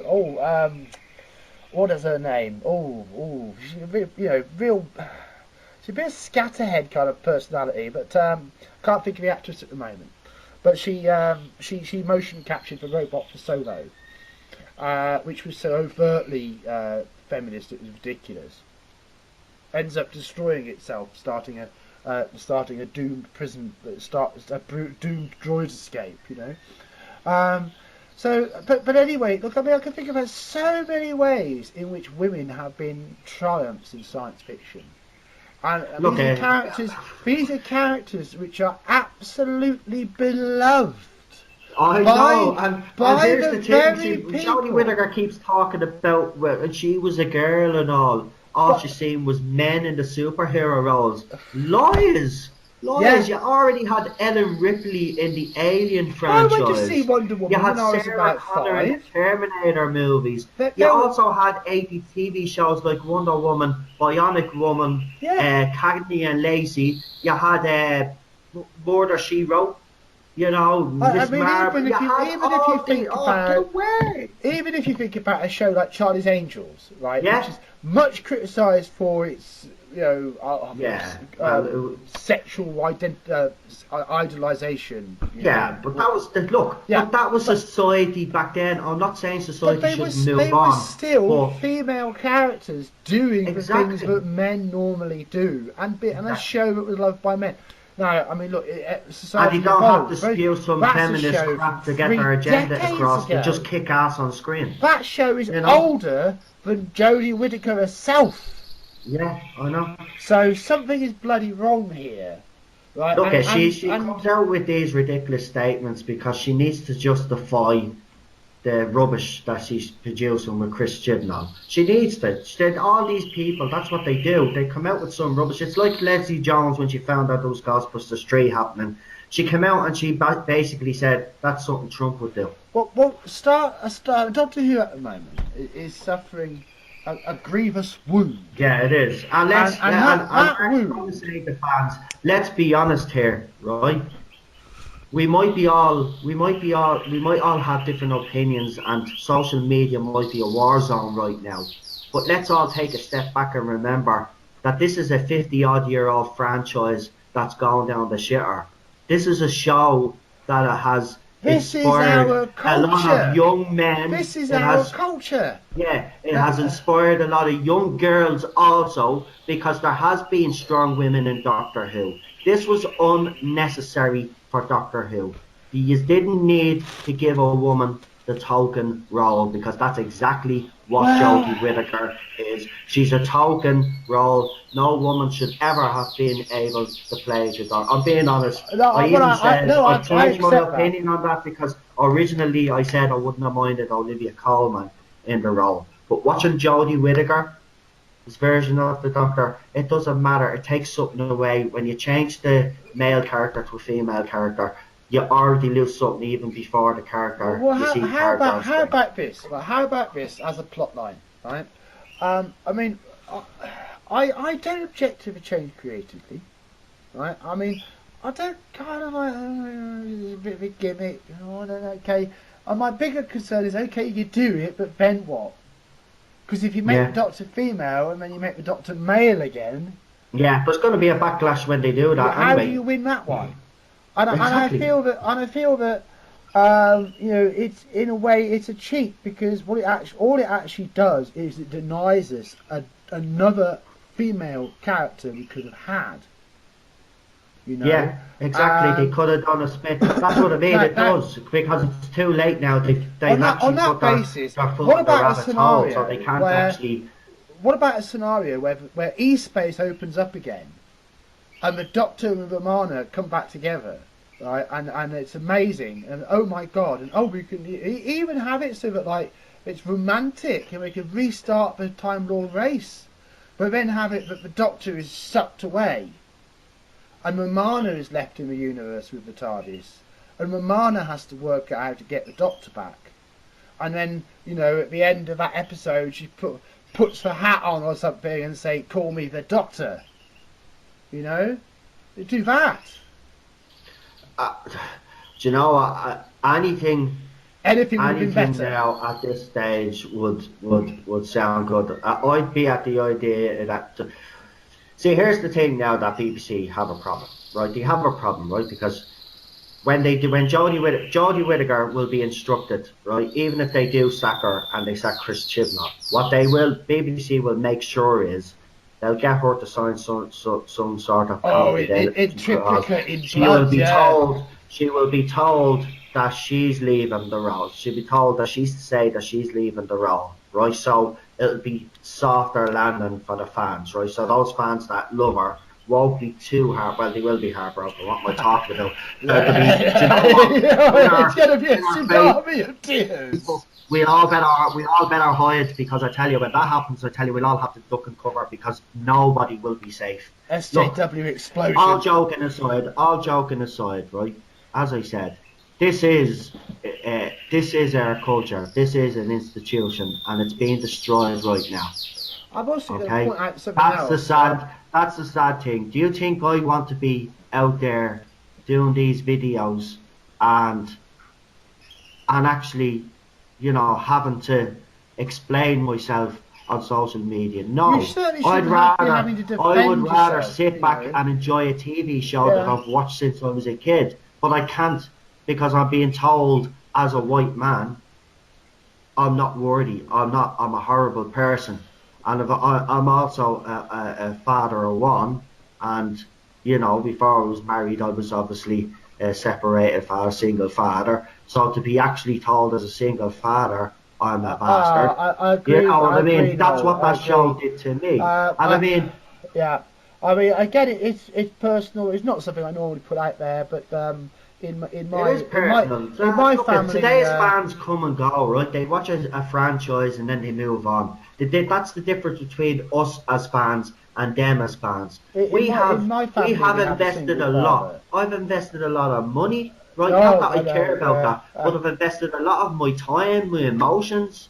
It's part of my life. I met my wife through it. Do you know what I mean? It's more than You just a TV show deserved to me. you deserved a little respect, didn't you? You deserved a little respect. We all did, and respect that we've all been denied by this bull in a china shop ideological approach of the new production team. You know, Yeah. who's really damaged something which was special. Um, Look, I'll say this: if Jodie Whittaker she would have still struggled in the role. But if Chris Chibnall had wrote this series completely different and actually gave us something sci-fi, I think Doctor Who fans like me would have been able to eventually get behind her because she didn't open her mouth and she hasn't said all the statements that she said. BBC haven't slated our predecessors and all this. See, this is what's happened. what was They actresses doing in the generated all media? this. BBC and the pro Jodie fans generated all this, right? When they start criticising former doctors, what BBC did, when the head of drama actually came out and said, "Gone is the idiocracy of all the other doctors and the daftness." What a stupid statement to make. I Like all know. those guys that were in that role before Jodie Whittaker are all legends in their roles. Where was the BBC media manager? Why was that not picked up immediately and go, do not do this, please? The reason Yeah, is exactly. they want to do it. They want to put Exactly. that message out. They Yeah. want to wind the fans up. And if Yeah. they drive the old fans away, they'll all better pleased with themselves. Yeah, see, this is what they wanted You to know, do. They and it's wanted just to drive this the old fans wonky away so they thinking. could attract new fans. But what's happened is they haven't attracted enough new fans to the franchise. I See, mean, that's the problem. They're still relying on us classic fans to stick around. But we're not going to stick around. Then what happens to the show? I haven't bought a Series 11 box set. I'm not buying that in Series 11. I'm not buying anything with that sodding logo on Listen, it. I didn't even serious link Series 11. Right? I just watched the episode and that was it. I was done. I am going to Right? buy Matt I have serious link Matt Smith's whole series. Right? 5, 6, 7. Right? Have them all. Right? They're all there. Serious linked. Right? I watch all his over and over. David Tennant, Christopher Eccleston. Right? I haven't watched one Jodie Whittaker episode again. I've tried. I've actually tried to watch The Woman Who Fell to Earth 3 times, and I can't get past the first 20 minutes. I'm like you. The first 20 minutes are actually okay.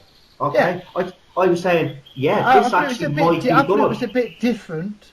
Yeah, You know, I actually didn't mind it. I thought I don't this mind the episode was going to programme blow me chucking out me of the as a water. viewer. I mean, that actually takes me back to Hellbent. I think one of the reasons I liked Hellbent more than other viewers, perhaps, is that I knew when I was watching it that I needed to step back and just let it unfold without reacting to it.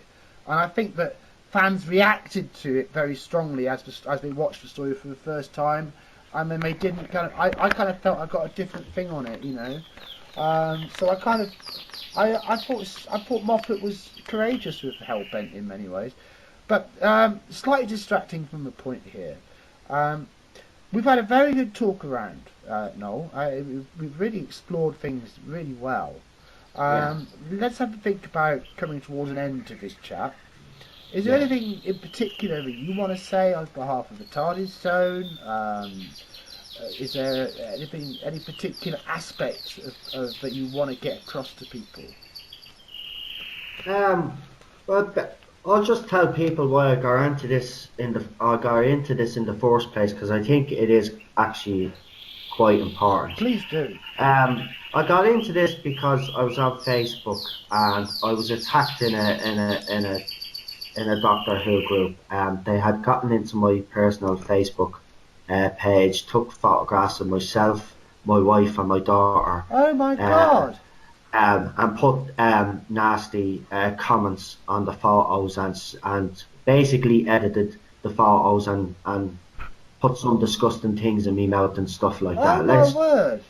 So That's that's outrageous. Yeah. So I decided that, you know, I was sick and tired of listening to how great people were saying this series was. Right now, originally I wasn't, as I said, I wasn't going to watch the series, but then everybody was saying, and including my wife, saying, "Well, no, you know, you're not going to be able to criticise the show if you haven't at least watched it, which obvious, unless, yeah." So I said, "Okay." So a week before it aired, I told all me followers on Facebook that I was going to start watching the series. So I watched the first episode and I seen a couple of reaction videos on YouTube. And I was saying to myself, were they watching the same episode as me? Yeah. And I just said to the wife, I said, that's it.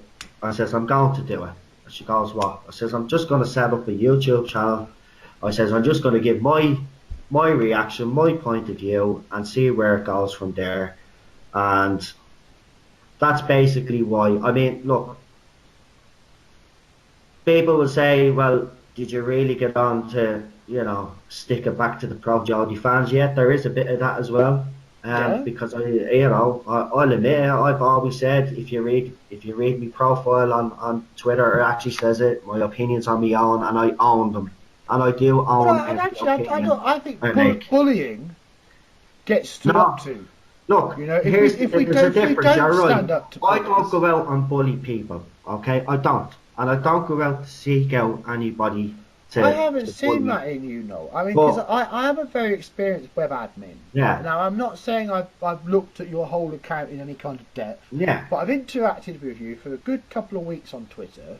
Right, I've not seen any kind of go for them, aggression, spitefulness, get revenge. No, there has been no spitefulness. I'm gonna you at all. See what I try to do in my YouTube videos. I do talk in some of my videos.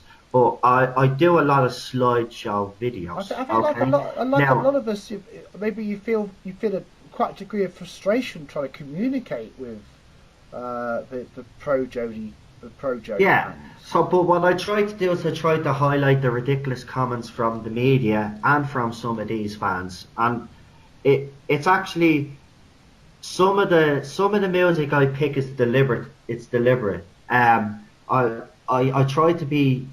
I actually think I am. I'm not blowing smoke up my own ass, but I think I am a bit clever in some of the music that I've used for some of the slideshow videos that I've done, because some of the songs that I've picked are probably the most unpolitically correct songs that you can have, right? And all these pro Jodie fans are politically correct. So what I've done is I've showed you all their comments and media's politically correct comments. That's blowing a raspberry. That's free speech, isn't it? Yeah.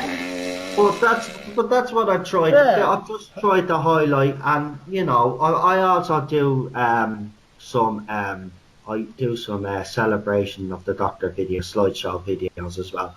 But the ones where I'm actually talking, I've only started doing them obviously since Series 11, and I will continue to do so. Don't forget actually. David Tennant's podcast is on Tuesday, so that'll be something worth discussing too.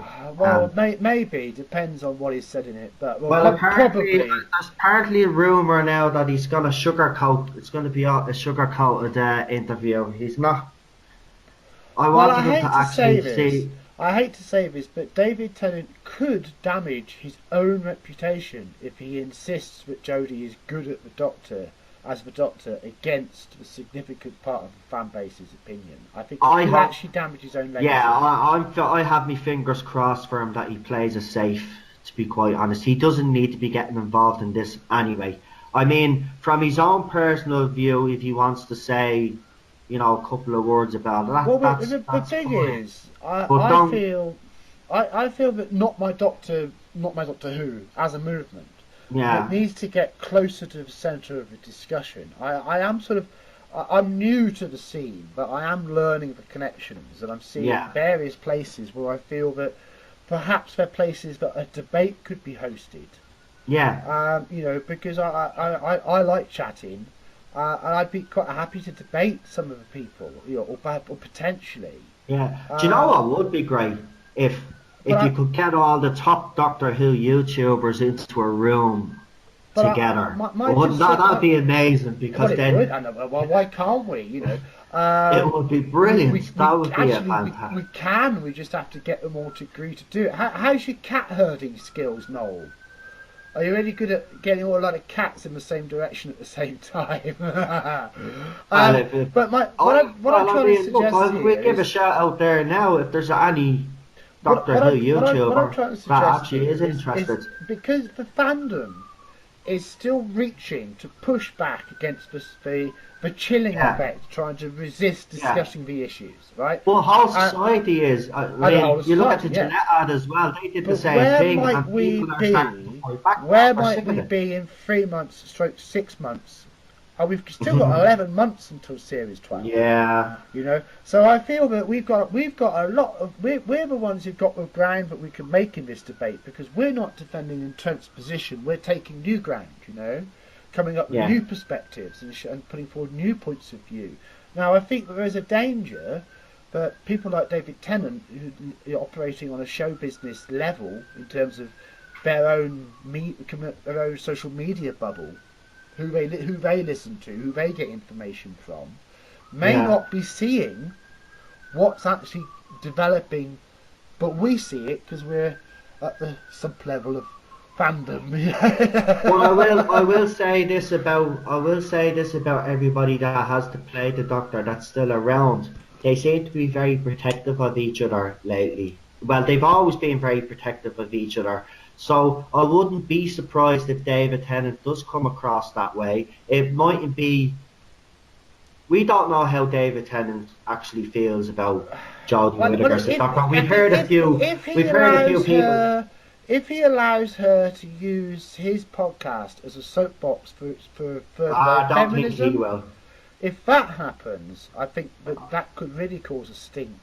I agree with you. I think that would, but I don't think that will happen. I have listened to his one with Olivia Colman, and it was Well, actually now I it, wasn't the bit. It was just basically two mates talking. You could see that they were very good friends, and they were I would talking. think the chances of David Tennant hearing our message to him before he does his podcast are about equal to Gallifrey manifesting by about tea time.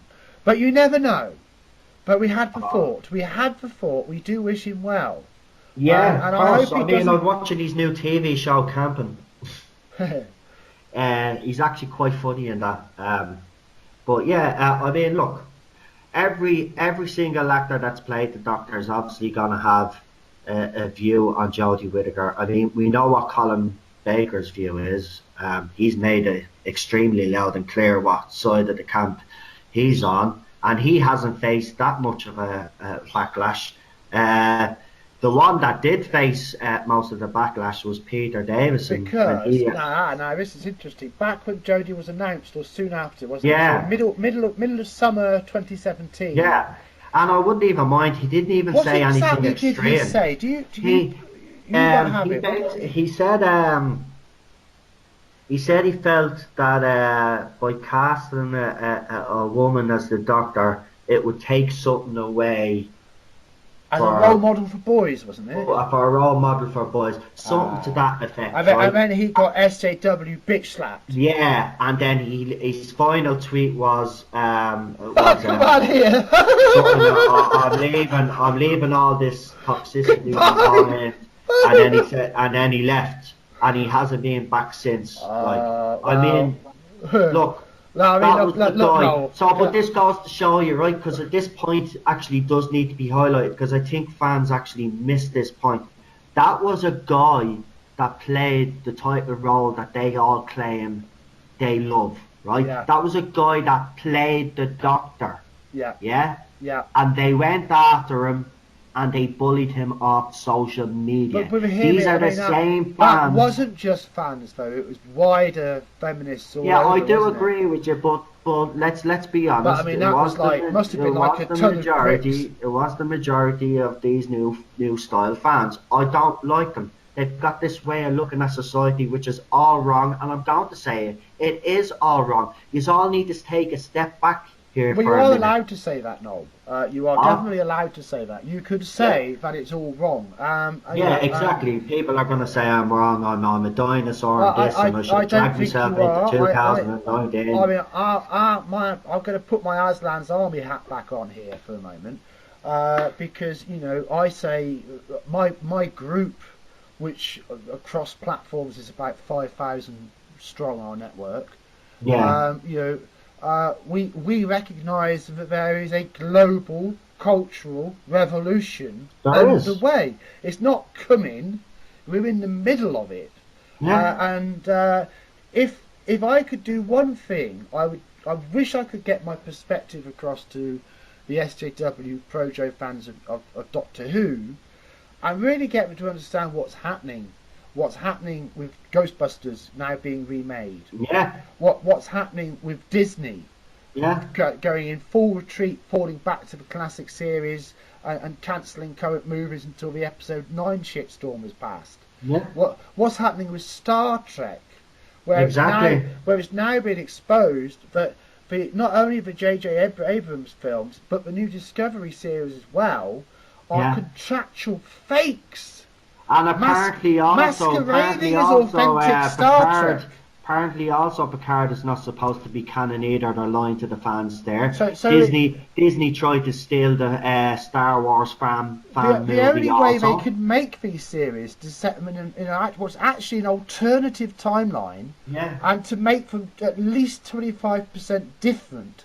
So they have to change the characters, they have to change the dynamics, they have to change how it works. And from Series 2 of Discovery, we're finding out that Spock may well have had an incest with his sister and ran away because she was horrible to him. Oh my god. And I go,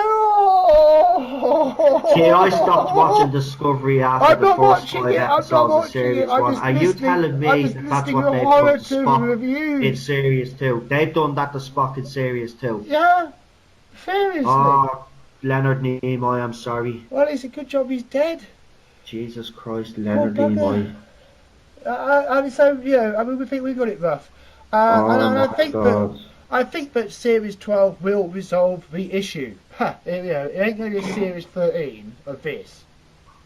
No, there won't be. Look, Jodie Whittaker and Chris Chibnall are gone after Series 12. They're not staying beyond Series 12. They're gone. There will be an announcement made. I'll say it probably will be before the series airs. It'll probably be when they release the trailer.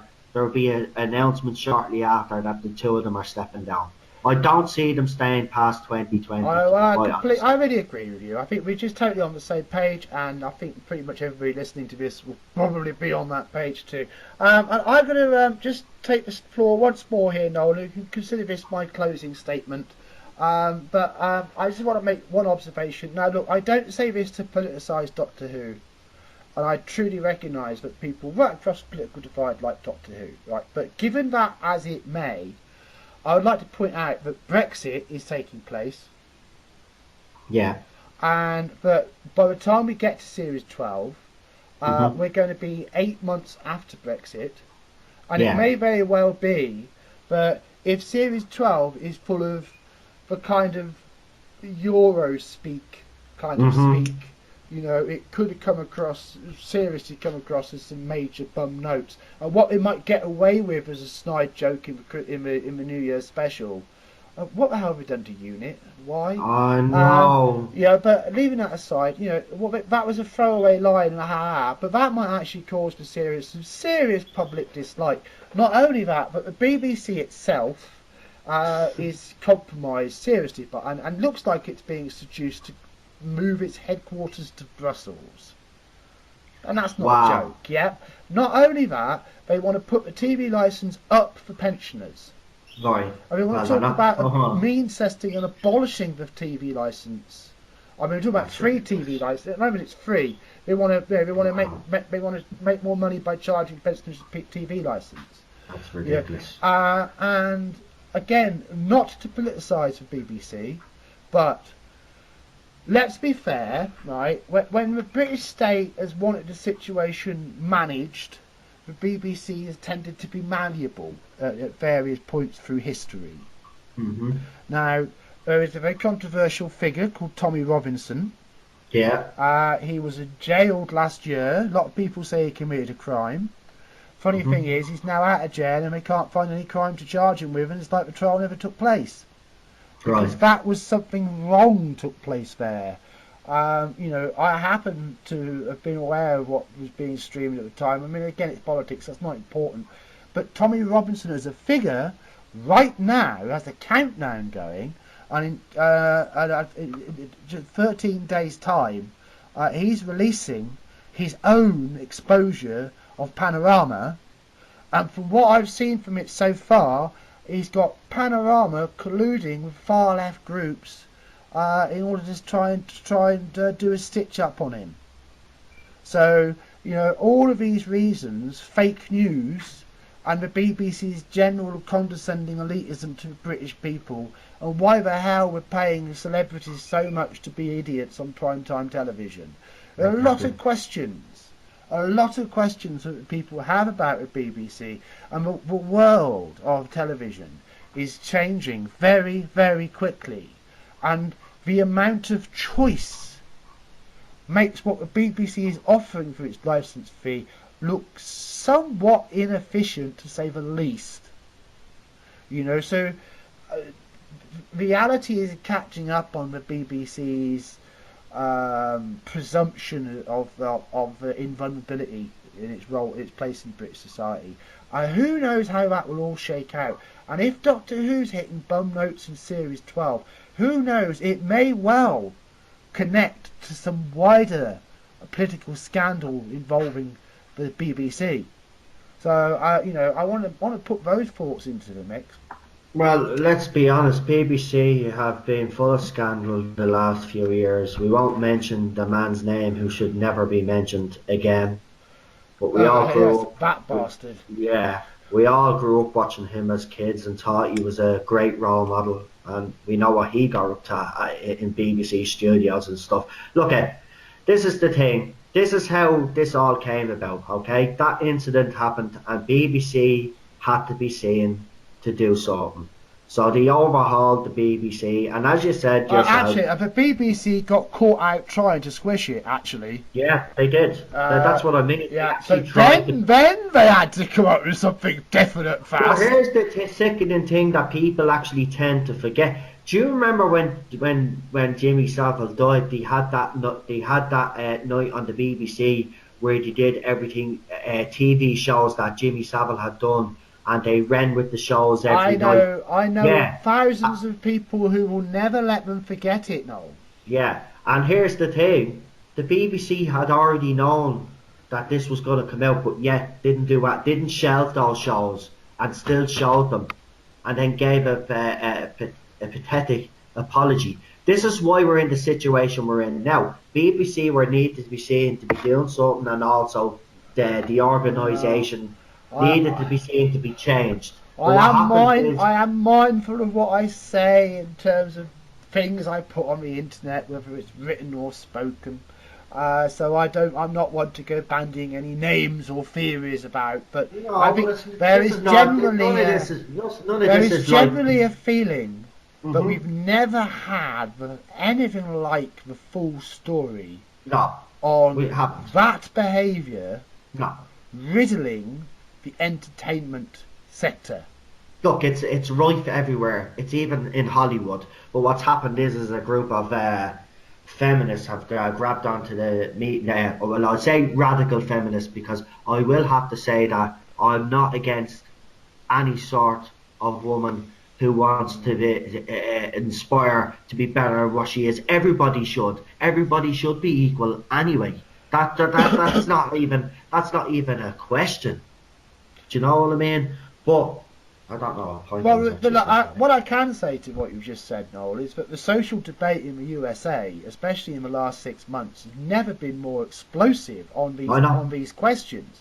Yeah. And we covered on the Kavanaugh confirmation hearings. Oh yeah, we're talking.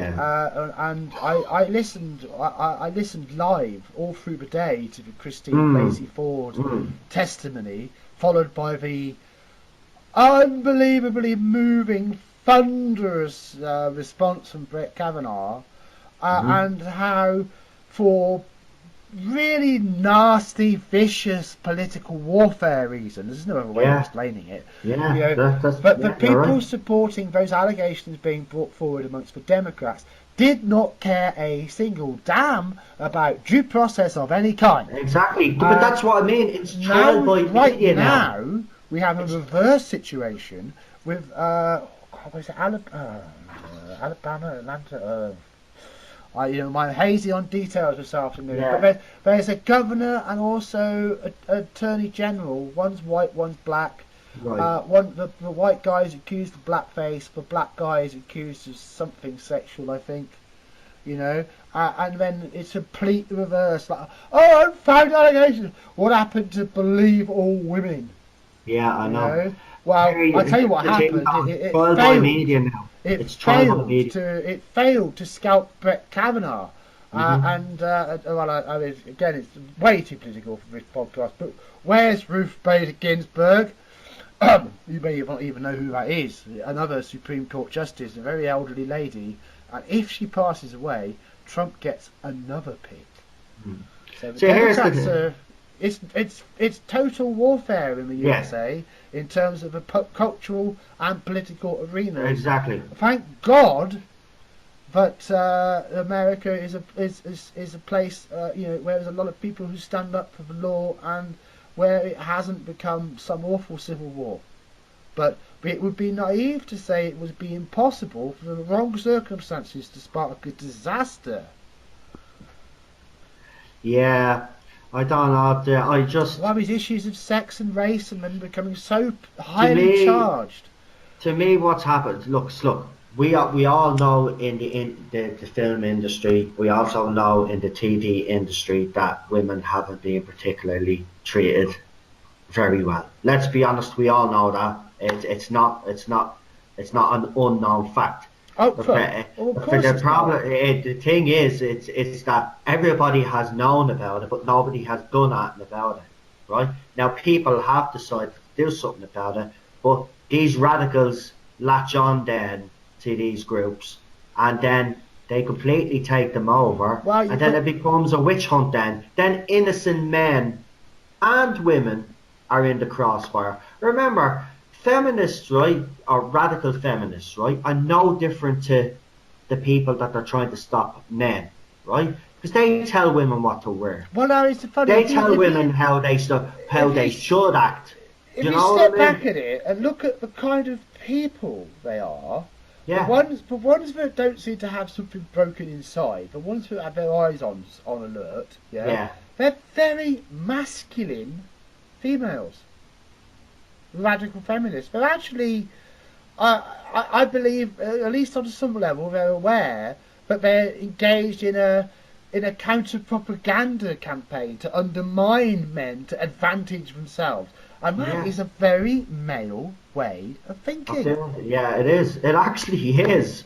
That's the ironic thing about it. Isn't it? Actually is, that is not a way of thinking that many women would go, that is how women think. So these are women who somehow have been so radicalised by the concept of victimisation that they have become what they oppose. Exactly. But here's the thing that annoys me. You think, and I'm sorry to say, I'm actually going to say it. What am I saying? I'm not even apologising anymore. But listen, the problem is, right, that my problem is that you think women were the only group of people that were victimised, right? Where about the young men that were forced to go to war? Well, they're dead. They don't count anymore, do they? Yeah, it doesn't matter. But what about them? Do you know what I mean? Let's not What think about, about that. Let's not think about that for some intersectional inequality. you know what I mean? But that's what I mean. But it's exactly the same. We're about the African Americans, the Native American Indians. We're about my people, the Irish people who were under British rule for 800 years. We suffer too, but you don't hear us bitch and moan about it.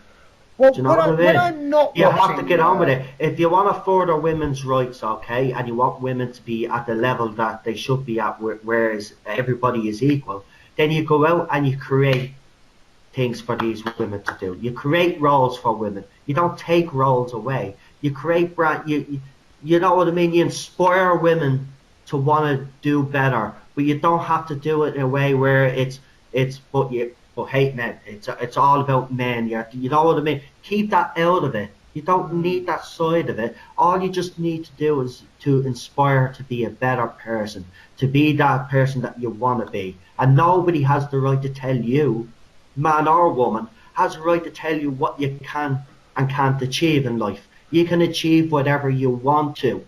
This is what's wrong with society. You have the wrong people talking.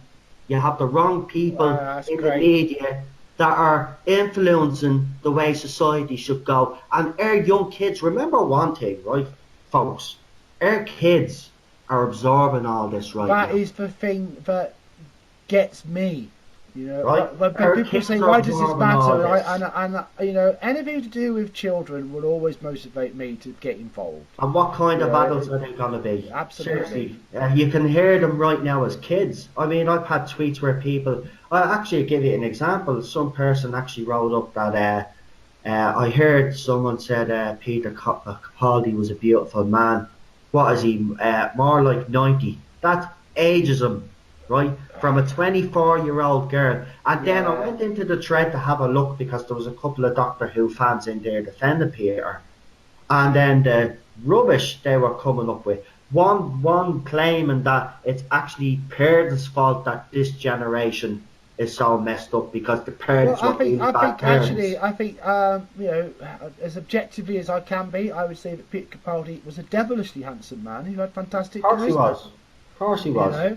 He is. He's a beautiful man inside out. He's a guy. Anybody says any different, it's just he's a guy who lights up a room. You know, he's a charming human being and a fine fellow.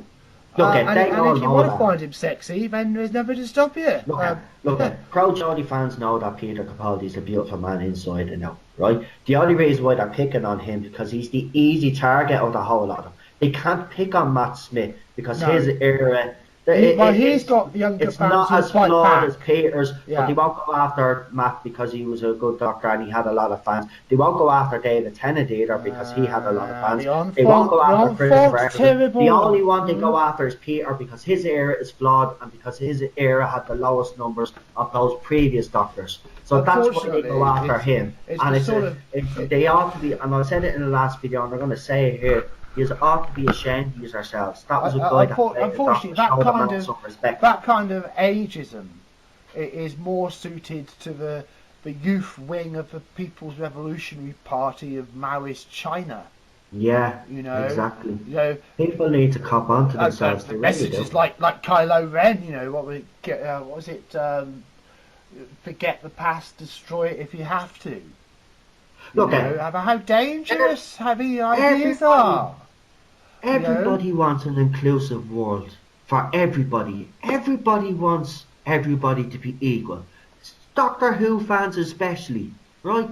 But you have used their show as a vehicle. And that's what we don't like. You use the show as a vehicle to push your agenda. And it doesn't matter about our beliefs or the way we think because we don't matter. That's so here wrong. Comes Noel. They have used the show for their agenda. Here comes Not My Doctor Who.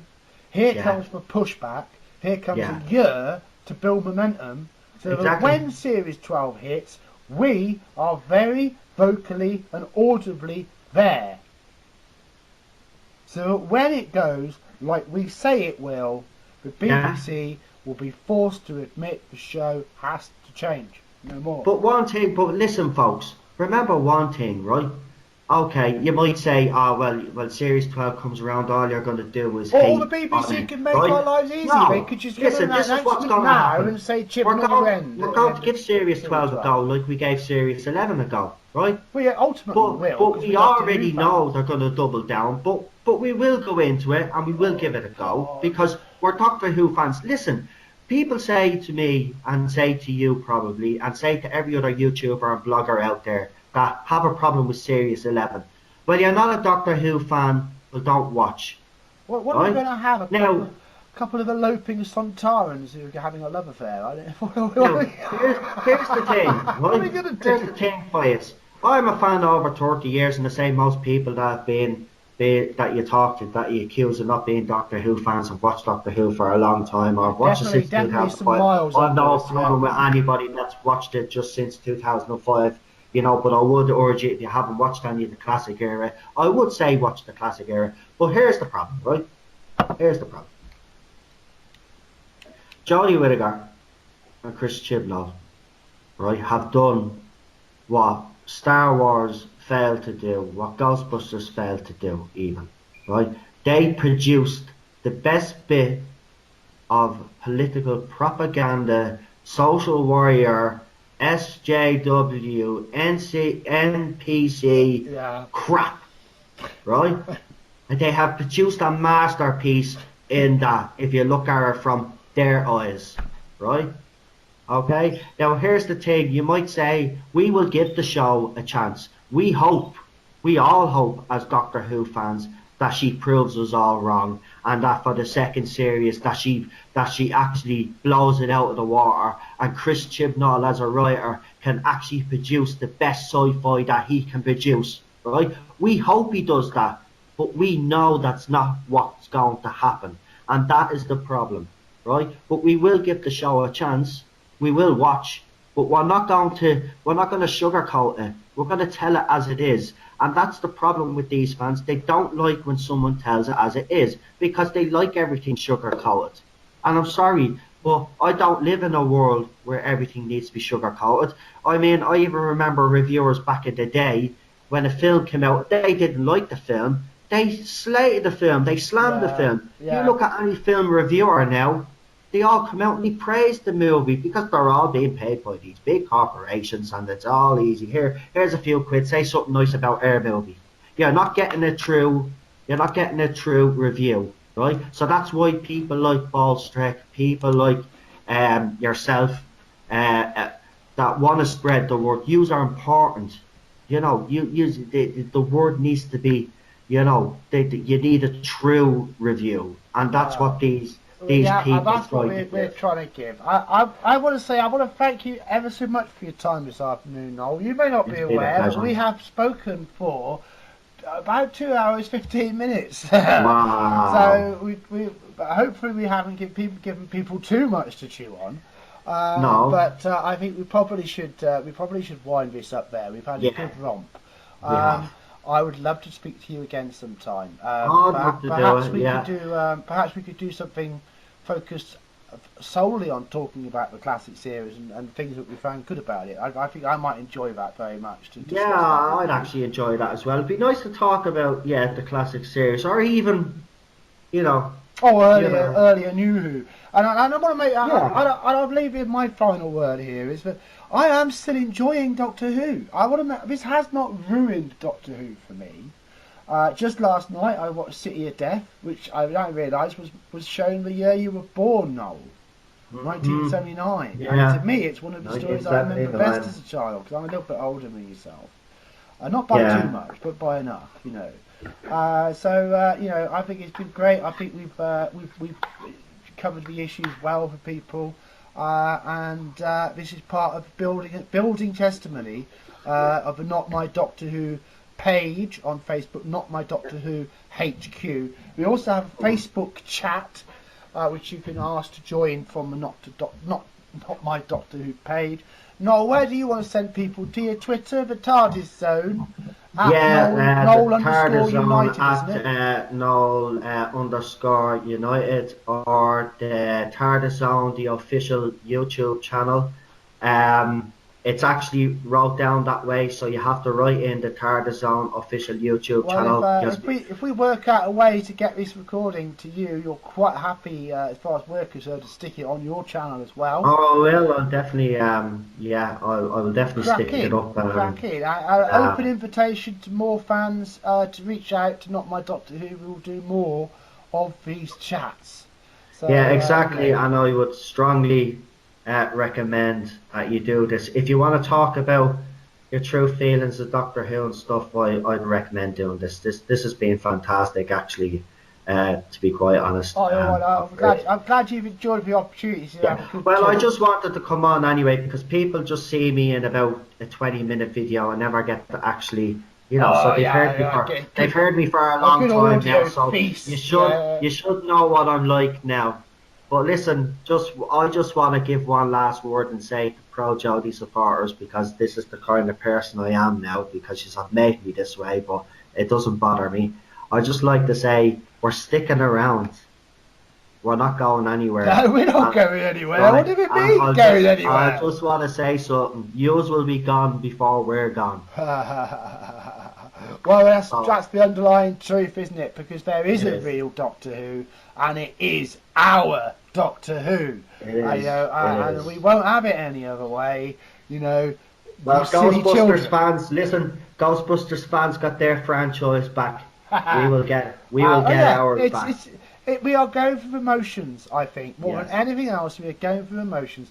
The BBC could make it a lot easier on everybody right now by just announcing that Chris Chibnall leaves at the end of Series 12. I agree with you. Wouldn't that do a lot? The announcement would be great now, but they won't do it until that would be something. That would help, wouldn't it? That would help, because then fans would go, okay, we can embrace one more season. You thought Doctor Who was like this. Make it as good as you can. But unfortunately, that ain't going to be what we're going to get. Her worst nightmare could come true, and then they announce that she's at the signing of a 3-year deal to stay on for another 3 years. Fuck it, I'll go watch The Expanse. And then do you know what will happen then? I'll open my window on the top floor of my apartment and I'll throw myself out the window. I know what will happen. A fan film will come along which will kick the show's ass. Left, right, centre. That's what needs to happen, in my opinion. I actually think a band of writers that are very passionate, like yourself, should get together. And come up with something and try and set up a GoFundMe page. I'm telling you, go set a GoFundMe page and get money for this movie and try and make a fan film movie. I'm telling you, the Star Wars one is a success, right? The fans, it was so successful that Disney tried to take it off them, right? Then there was a backlash from the Star Wars fans and Disney retracted. They tried to steal a fan film and make money off it. I know of at least one credible plan for a very credible looking fan film. I'm not going to name check the person who's behind it here right now, because I need to talk to them first.